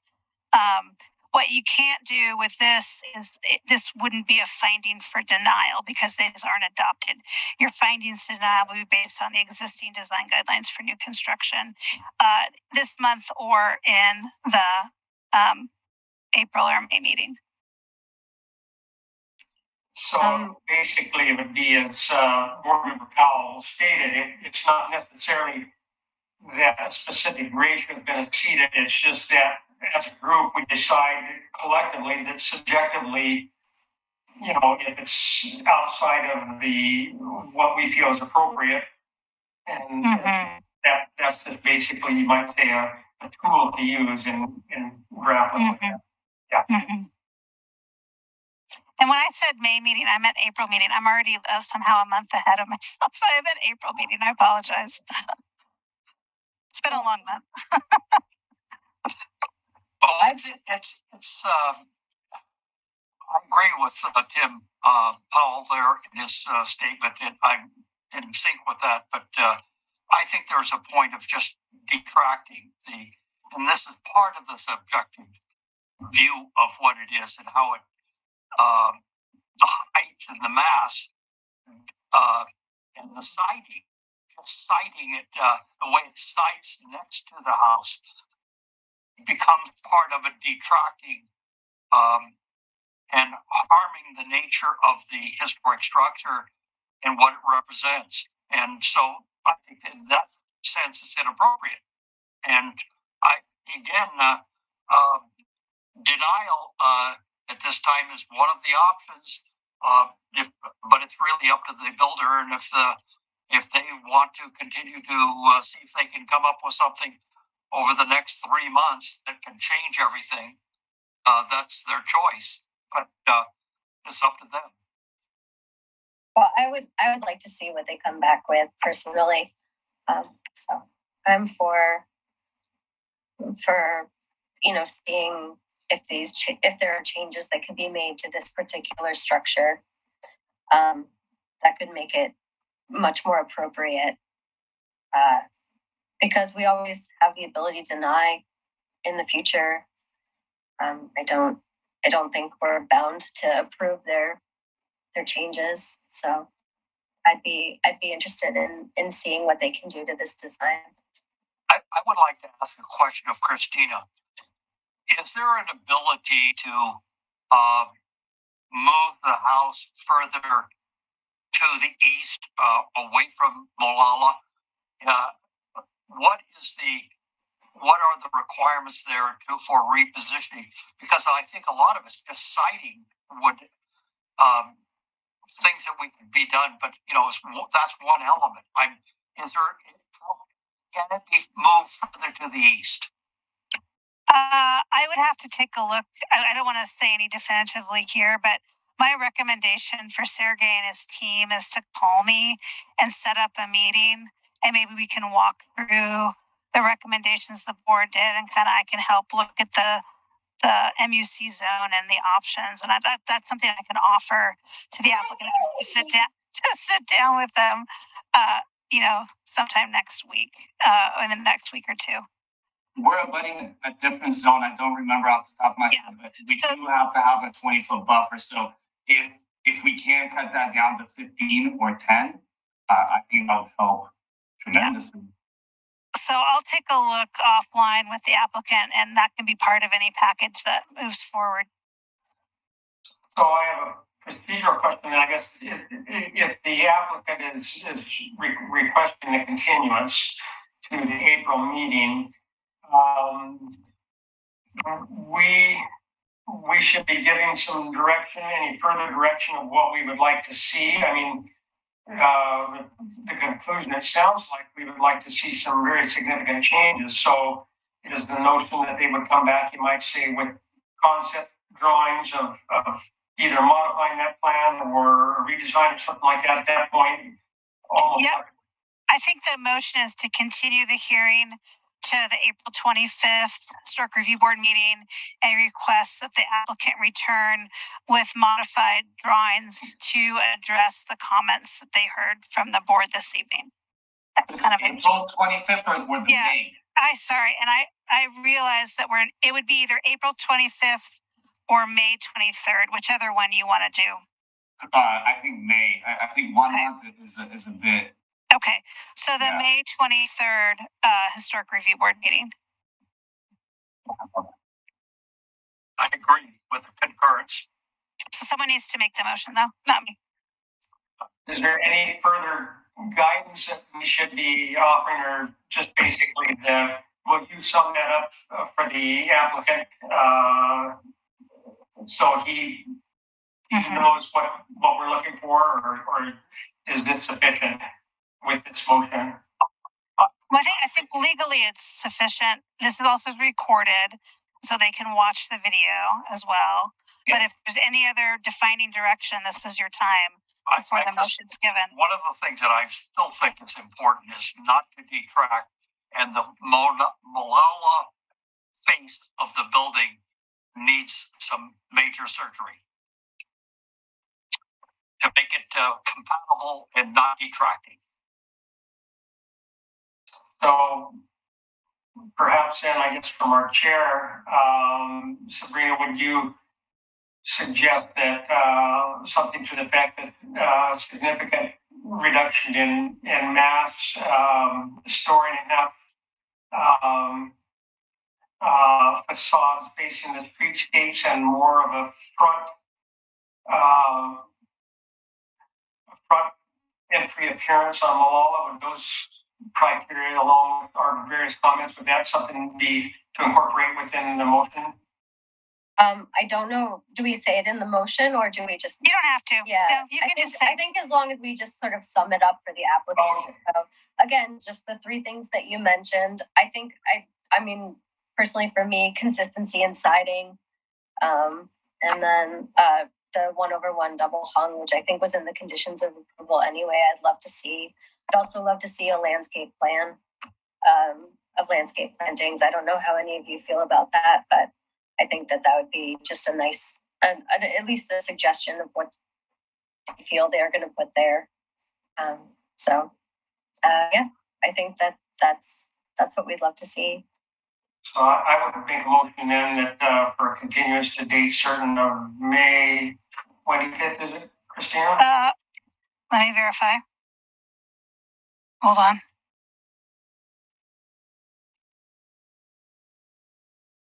It is May 23rd. May 23rd. Okay, so a motion for continuance of, find it here. You need to say HR.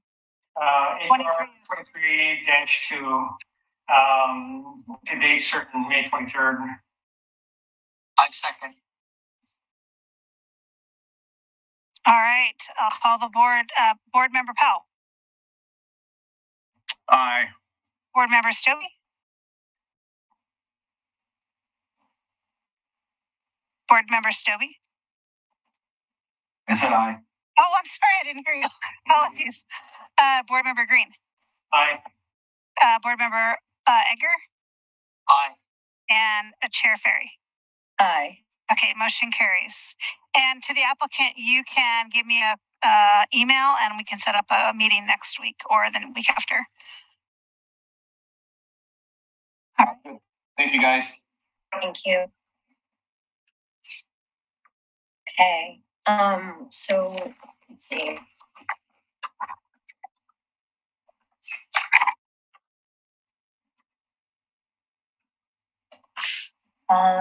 You sent me the let's see, the script for. I apologize. I have to just get collected in. So for the public hearing on the design guidelines. Yeah. And where it says Planning Commission, just replace it with Historic Review Board. Okay. So let's see. I'm going to be bouncing back and forth a little bit.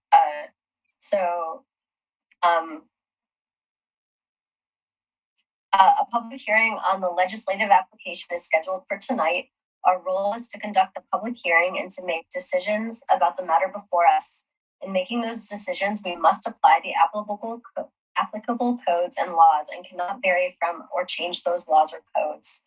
Legislative actions involve the adoption or amendment of the city's land use regulations, comprehensive plan, maps, inventories, and other policy documents that affect the entire city or large portions of it.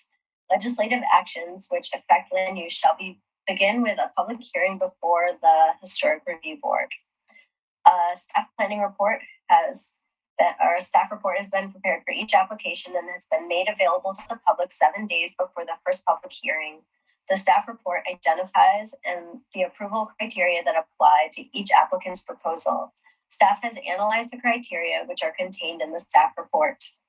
Upon a recommendation from the Planning Commission on a legislative action, the City Commission shall hold at least one public hearing on the proposal. Any interested person may provide written or oral testimony on the proposal at or prior to the hearing. At the conclusion of the hearing, the City Commission may adopt, modify, or reject. The Historic Review Board may adopt, modify, or reject the legislative proposal, or it may remand the matter to the Historic Review Board for further or to the Planning Commission for further consideration. If the decision is to adopt at least some form of the proposal and thereby amend the city's land use regulations, comprehensive plan, official zoning maps, or some component of these documents, the City Commission decision shall be enacted as an ordinance. Public testimony will be called on in the order it was requested in advance of the meeting. If you have not emailed city staff at planning@orcity.org to request or speak and would like to testify, please raise your virtual or physical hand when asked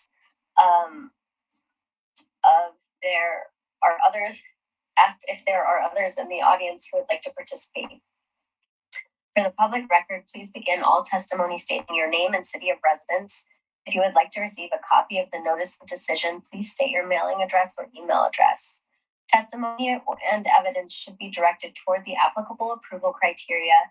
If you believe other criteria apply in addition to those addressed in the staff report, identify and discuss those criteria and explain how and why you believe they apply to the application under consideration. Any person may submit written material while the public record is open on each application. Any written materials received by the city staff during the time period in which the record is open will be placed in the record. Written materials submitted during the public hearing must be presented to the city staff in order to become part of the record. If a person intends for PowerPoint presentations, reports, pictures, or other exhibits used in their oral testimony to be placed in the record, copies must be submitted to the city staff while the record is open. If they are not given to staff, they will not be included in the record. Any person wishing a continuance to present additional evidence and testimony or to keep the record open to respond to new evidence must make that request before the public testimony portion of the initial hearing is closed. All right. Do we have any public testimony? Do you have a report for us? I don't at this moment, other than the initial memo I have. These are design guidelines as adopted by the board, which is allowed by the municipal code. We send these to the city commission for adoption, in a sense, to both make sure that we're all aligned. And since, even though we're a quasi-judicial board, we kind of work under the pleasure of the city commission. So we want to make sure whatever the board approves is also being concurred by the city commission, especially when items go up to appeal, then there's, joint opinions. And so in previous versions, I'm not sure if this is an ordinance or resolution. I'll be working on direction for that. But once adopted by the board and then further confirmed by the city commission, these will be an inset of the design guidelines for new construction. And so when an application is submitted for new construction in one of the historic districts, McLaughlin, Kenema, or on a landmark boundary, they would use the design guidelines for new construction, follow it like you normally do, and then this would be an addendum that they would additionally follow. And so with adoption, the version you have that's dated March is attached is the implemented all of the revisions that the board reviewed in the September 2022 meeting.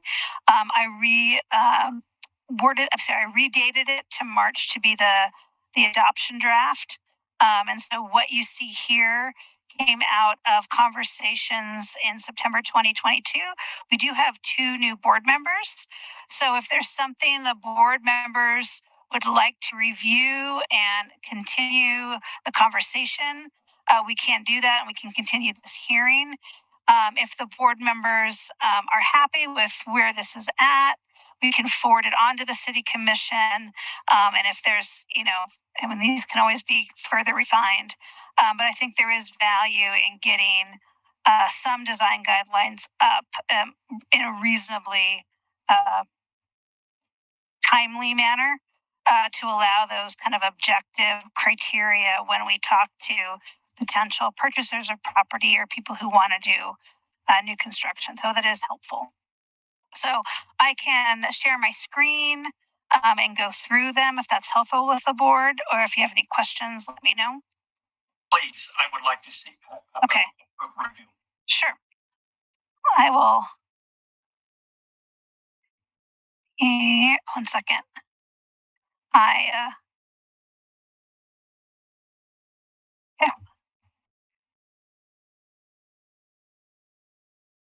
Okay. So the design guidelines, which again is this March 16th date, came from the September Historic Review Board review and red lines.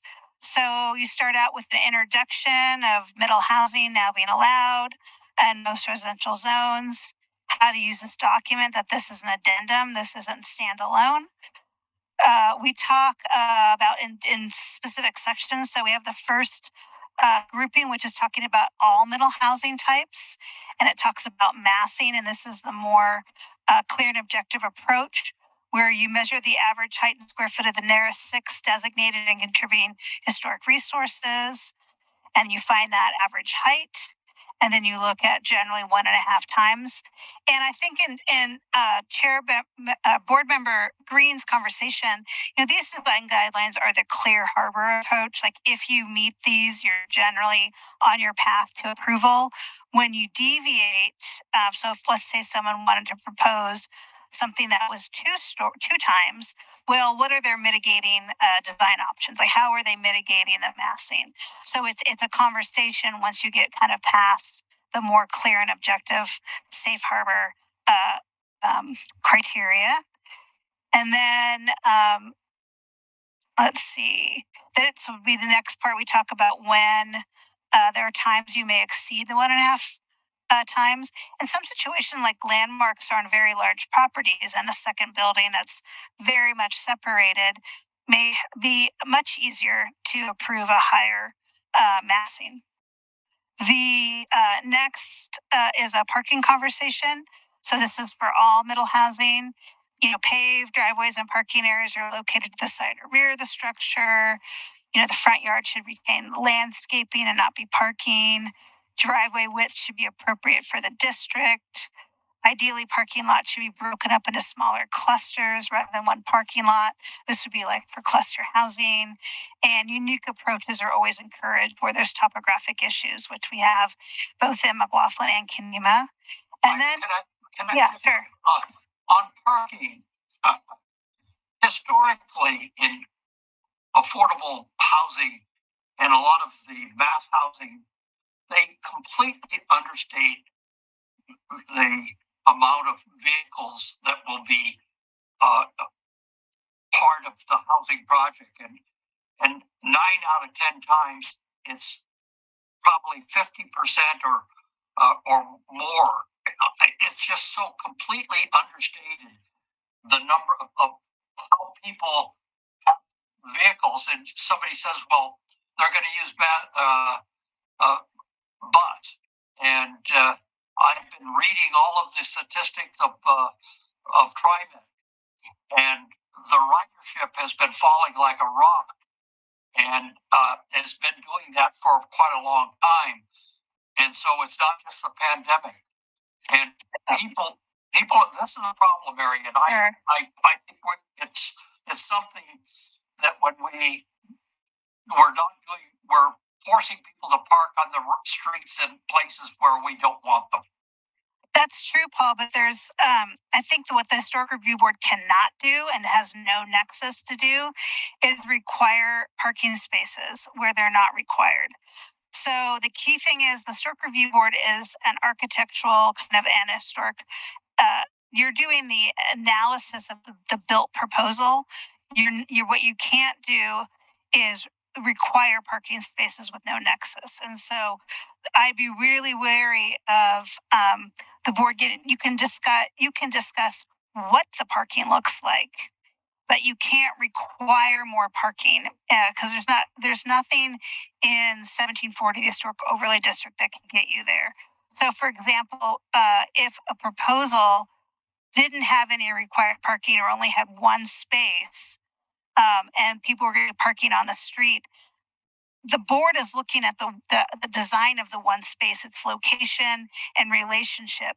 What it cannot do is require parking on site if it's not required by the code, because there's no nexus there. You're there to review what the design looks like. And I know that's not the answer you don't want to hear, but that's the reality.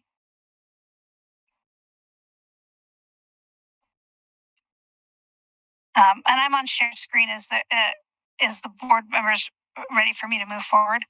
Yes. Yes. Okay. The next one, it breaks it into what we're looking for with duplex, triplex, and fourplexes. And, ideally, you could have two separate volumes with a hyphen attached, or one volume with two units. Units can be stacked vertically or horizontally. Ideally, their plexes are based on a single family home design, like concept. And then middle housing units should generally be located behind or next to existing structures. And setbacks should be consistent with the surrounding historic resources. Christina, I just wanted to point out that you have a typo. Oh, do I? Where do I have it? It's the second hyphen that's in quotes. You're just missing an H. So. Oh, yeah. There we go. Thanks. So that'll be fixed. Thank you. Okay. Yep.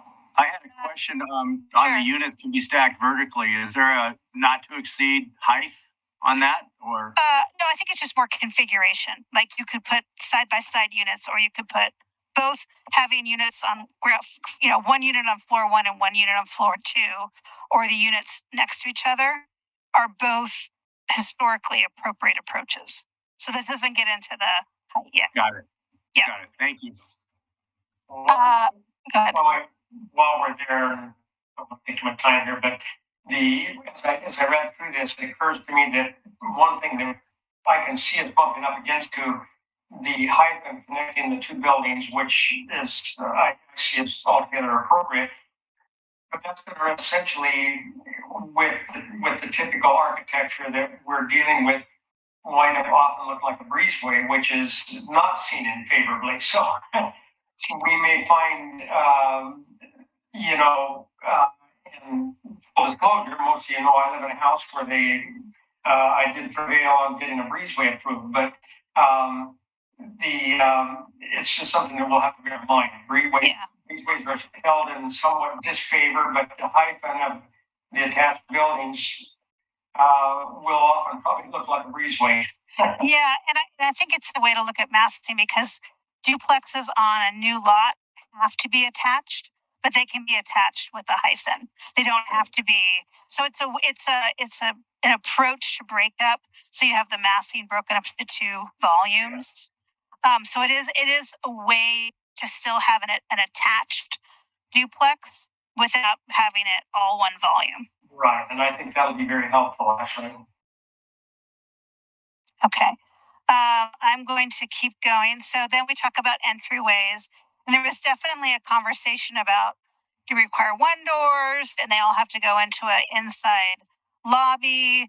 The other piece was, then there was different conversations related to, there are historic, duplexes and triplexes where they have separate doors on a shared front porch historically. So that may be okay, for new construction. So kind of see a couple of options in this paragraph, that entryways should be located on street-facing facades of the structure and should be designed to read as a single entry, like a like a common front porch that may have multiple front doors in the front porch that may lead to different units. So that's a way to still read as more of a single family house volume, but then you have you might have separate entry doors.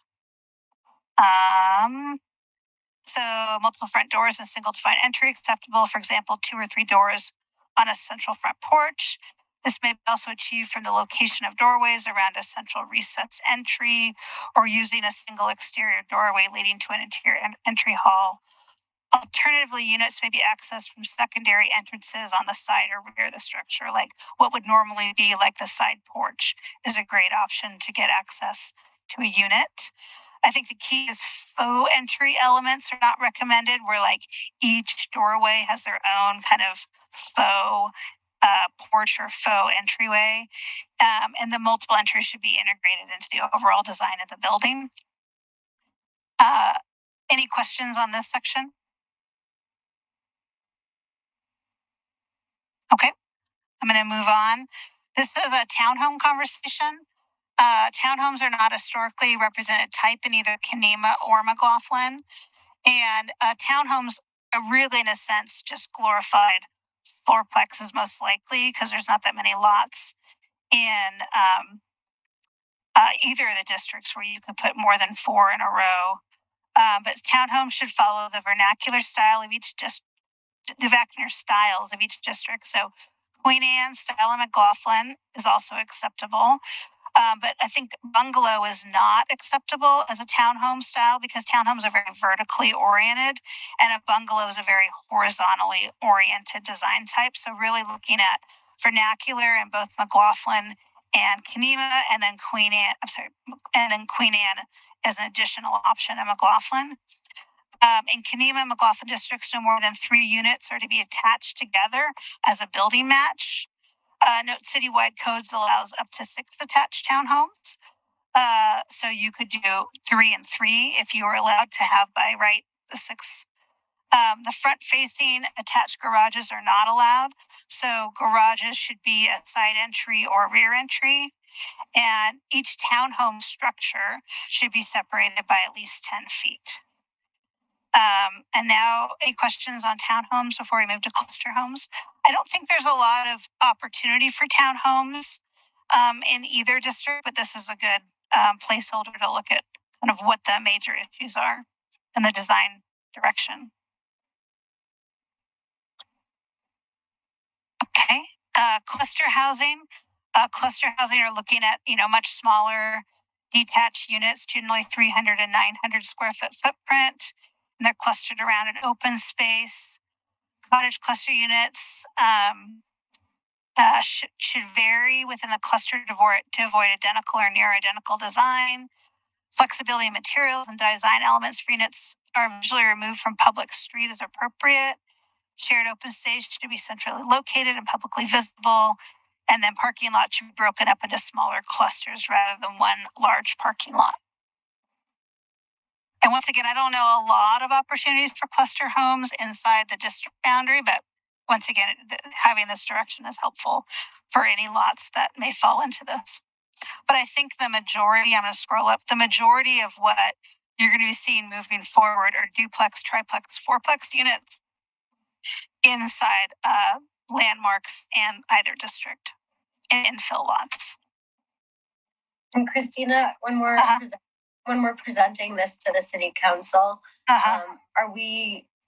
I know at points there have been photographs, pictures of examples of buildings that have accompanied this. Do you know if those are going to be moving forward in being inserted into the design guidelines?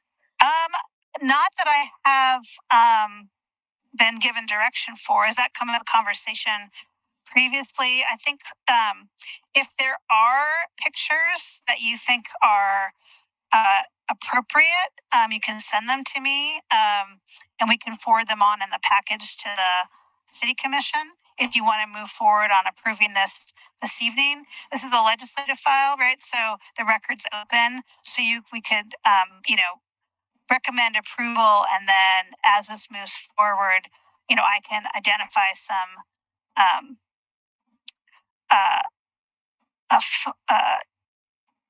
design types if they are important, and the city commission can choose to include them. If not, we would continue it to the April meeting, and I can include that in a final draft. I just think that sometimes a picture can just tell you so much more than what words can describe. And I love to see some really like stellar examples of middle housing that do exist, especially in the McLaughlin neighborhood, be sort of put forward as examples of what we might be looking for.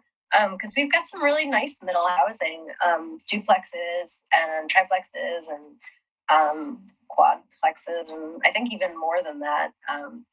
So really just like solid examples of what we might be looking at as. Sure. Yeah. I mean, one option, instead of integrating it into the design guidelines, we could create a one pager that says examples of these types in the district, or we could add them straight into the document. Yeah, well, I didn't know if they were going to look like design guidelines where you've got what you say, and then you've got an image. Because I do find the images incredibly helpful when looking through the design guidelines for guidance. But yes, I think as long as like there's some sort of visual representation of what we're talking about too, in association with what we've been putting forward verbally. I think that would be great. Yeah. I don't know how the other board members feel about that, but Christina, your comment about adding a page, is that something if we move to adopt or approve the verbiage here, whatever this process actually is, and the city council does it, is that something that could subsequently be provided by Oregon City, not necessarily if it wasn't part of the document? In other words, if there's a time constraint on finding good examples or whatever, can a handout be provided without a huge regulatory process to provide people? I'm just thinking of timing here. I can work with you all, and you can send me addresses, and I can put together a page. I think what I'm hearing, what board member Ferry is looking for, is a little bit more than that. We can do that. I think there is value. Well, there's two options. Sorry. We could continue this, and I can work on this in the April meeting, and we can fine tune it. It's a legislative file. We could move forward with a recommendation. This may not get to the city commission till May.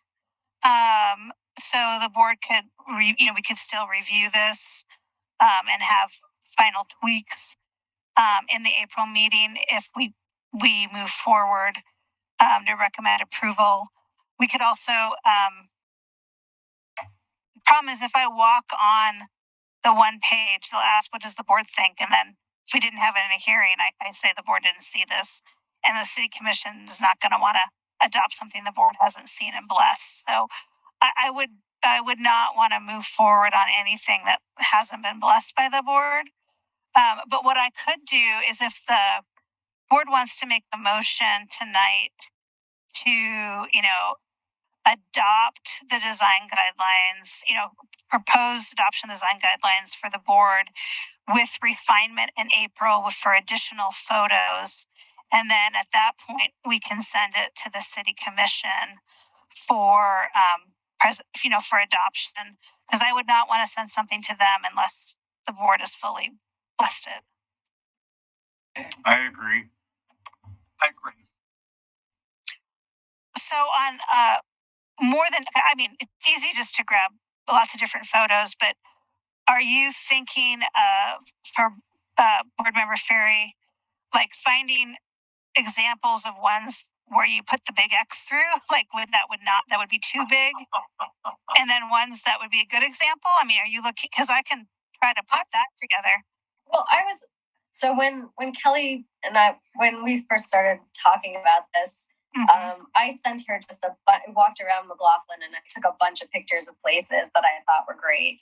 And I sent them to her. And So I don't know if you guys can see my computer screen or anything, but like this is a beautiful little duplex. And then like, you know, this is a great, I think this is a 5-plex. It's over on, I think, Jackson and 5th or 9th. And Jackson and, I don't know. It's right around the Jackson and 9th. There's just like some really great examples in our own neighborhood. And when you want to stick locally, right, to what is sort of already within your your district. And I think we've got some really, really, really cool middle housing buildings. So, I mean, and I couldn't get a great photo of this one, but this is like Jackson and I think 6th. But it's just, you know, there's some great examples that we already have, and just putting them out there as examples. But I don't know if we necessarily need to do like, you know, the big circle with a line through it for other buildings that exist in our neighborhood, because there are some that are just not really stylistically appropriate, but just pulling out some really nice examples of buildings that fit well within our districts. I don't know about Kenema. I don't think there's as much middle housing in Kenema, is there? It's mostly single family. Yeah, but I do think McLaughlin's got some really nice examples. So would you want to see that like integrated into the text? Well, I guess, I mean, I think that we could have a page that just has like, here's a great example of a duplex, you know, like, or here's a couple of local examples of duplexes, which, you know, are really appropriate for the neighborhood. Or here's like an example of a 3-plex, you know, that exists within McLaughlin. That's, you know, really historically appropriate. I just think that having something that is a visual that sort of leads people before they even start to envision whatever it is that they might want to design. Like if we can like sort of pull them back into like our neighborhood and make them think about the context of where they're building as opposed to just whatever they might be dreaming about. Because I think, you know, like Paul was saying, design review is so important. The neighborhood associations would love to see designs before they come before us, and it makes life easier when we've already given examples of, you know, hey, what's appropriate as opposed to just having anything thrown at us. So yeah, I agree. I think a 1-page, just examples as an addendum would be fine.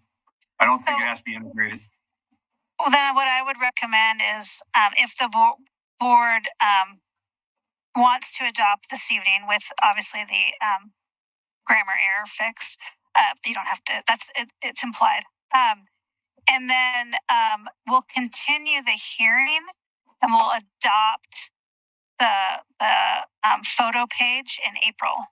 But at least this gets me adoption so I can start working on setting a date for the city commission meeting, which will probably be in May anyway. Yeah, and I only had just sort of one question. I apologize. I've been going back and forth about whether or not bringing it up or not, but where is it? Do you want me to share my screen again? In the entryways for duplex, triplex, and 4-plex units. I think we've got some really nice examples around our McLaughlin neighborhood of buildings that have multiple units and they have multiple entries. As long as they're incorporated into the design of the structure, they don't necessarily need to be all located in a single place or, you know, on a side sort of porch. I'd love to. I think I'm just asking, does anybody think that that's clear enough in this, that they don't necessarily need to all be lumped into? Because we've talked about this in the past. You think like spread out? Like they could have 1, 2, 3 and it's all spread out under a shared porch? Or they're not even under a shared porch? Well, like, I mean, we have like this, we have this beautiful like Tri-Plex, right? Do you know this building? It's over by the Catholic school. But it's got these separate arched doorways, one here, and there's actually one around this side as well. But they're all sort of separate entries, but they look like they're part of a unified design. Do you know what I mean? So let's see. I like those pictures. Yeah, they're great buildings, you know. Yeah, I like that. They should be celebrated. Can I go to here? Let's scroll down to here we go. Is there a modified sentence that you would? I mean, like, instead of alternative units may be accessed from secondary entrances located on the side or rear of the structure. Is there? It seems like there's an extra sentence that might incorporate what Chair Ferry is trying to say. Or maybe that does because the other entryways, I guess, are secondary to that one on the primary facade, right? So maybe that does define it, and maybe it's more of a you know it when you see it kind of thing. As long as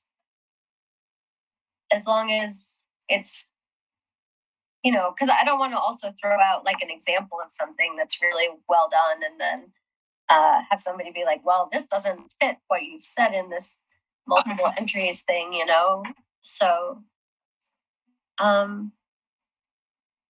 perhaps it's okay. I just Well, maybe where it says sorry. Oh, you're fine. That's right. Where you show an example of where two entryways have to be on a shared porch. Maybe you put in put an or in there, and then define they don't necessarily have to be on a shared porch if they're not on the same facade. Yeah, I could in the photos we can have like little sentences underneath it, and we can have some annotation. And actually, I think both would be good photos, like the church house, which is up by the old Olson's Drug, I think has two doors. Right, one lower and up. And I've seen, and then also the stucco duplex. Those have different, but they're integrated in the architecture. And then even showing what you showed there with the arch windows, you explain why that's okay. So there's something of value of doing like a little sentence explanation for each one. And then that shows the nuance in what is in the wording of the design guidelines. So maybe keep the wording in the paragraph as it is, but just move forward with a little bit of an explanation underneath the photographs. Okay, cool. The only concern I would have is in that paragraph where it says they have to be they can be on the same porch. But that one with the arched is not on the same porch. So, are they going to read that and say, well, we have to build a porch with two entrances? I think maybe you should that's a secondary entrance. So if that one that with the arch, if both arches were really big, I think we're trying just to make sure that the volume is built off a primary entrance. And I think, hold on, let me go to But if it's a duplex, they wouldn't necessarily be primary and secondary entrances, right? Yeah. They could very well be both primary entrances. One's just further back on the facade. Right. I think what she's saying, I think I concur with that stucco house. I mean, that may or may not be a duplex, but the entry to one of the units could appear as a secondary entrance, even though it is the primary entrance for that unit. So I think that stucco house, the picture of that stucco house, that one that's set back from the front facade, you could say, okay, this would qualify, you might say, as an entry, and it would appear as a secondary entrance, and yet looks subordinate to the main entrance of the building. So that seems to make sense. So look, if you feel like, I know we're wordsmithing at 9:45, but if there's a revision to this paragraph that you think could further allude to what we're talking about, I'm all ears.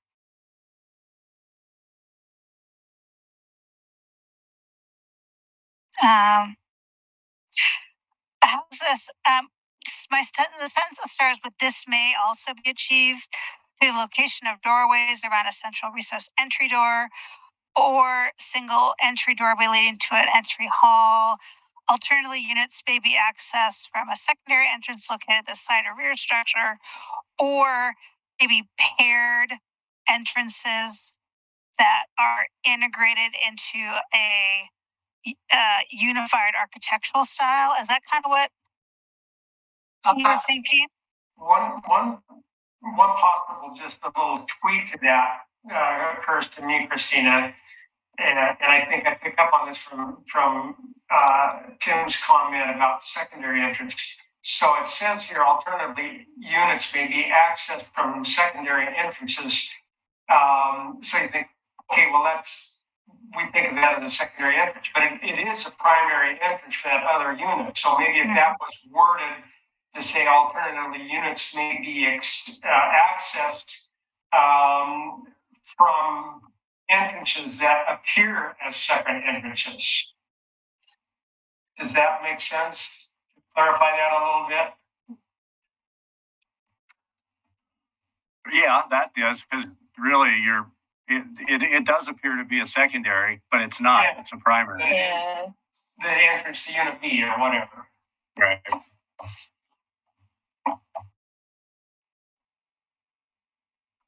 There's a house on when I go up 7th Street, I'm going to the hospital. It's on the right-hand side, going towards the hospital, and it's a duplex in a historic design that, to me, is I've always driving by it. I've always thought it was beautiful, and it's something that's been there for a long time. I'd love to get a picture of it because it shows.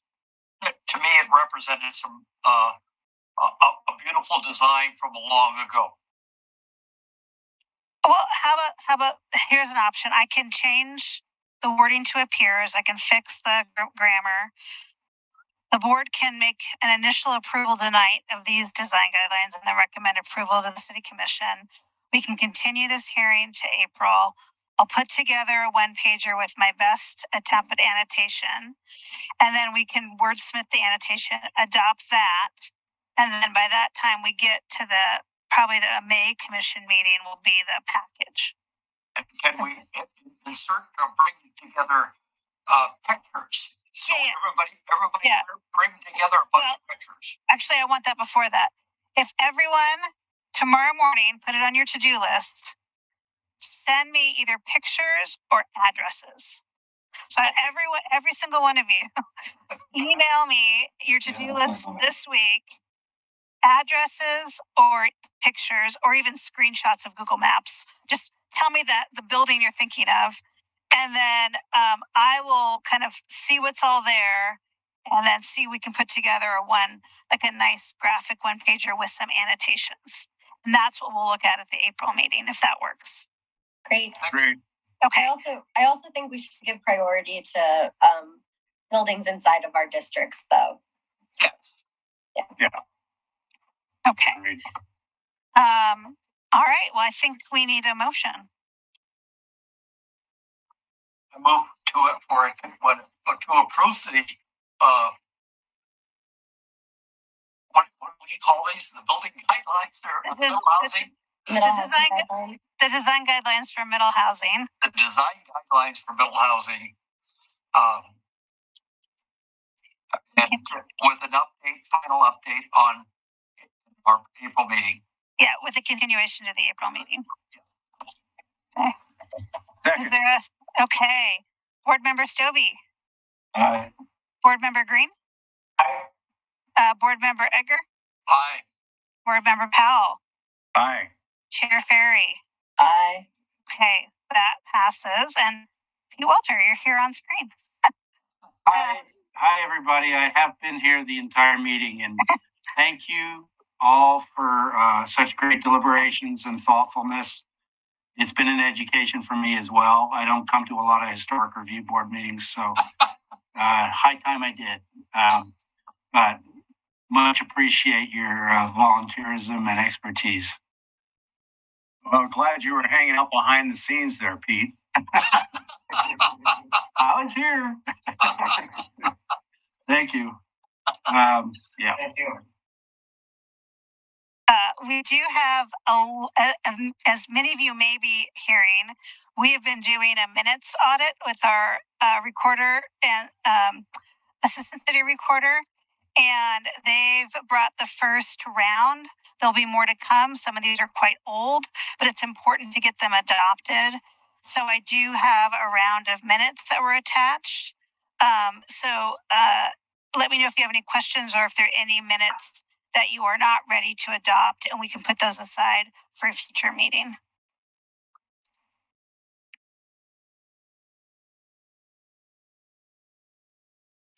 I read them all. I would move to adopt them.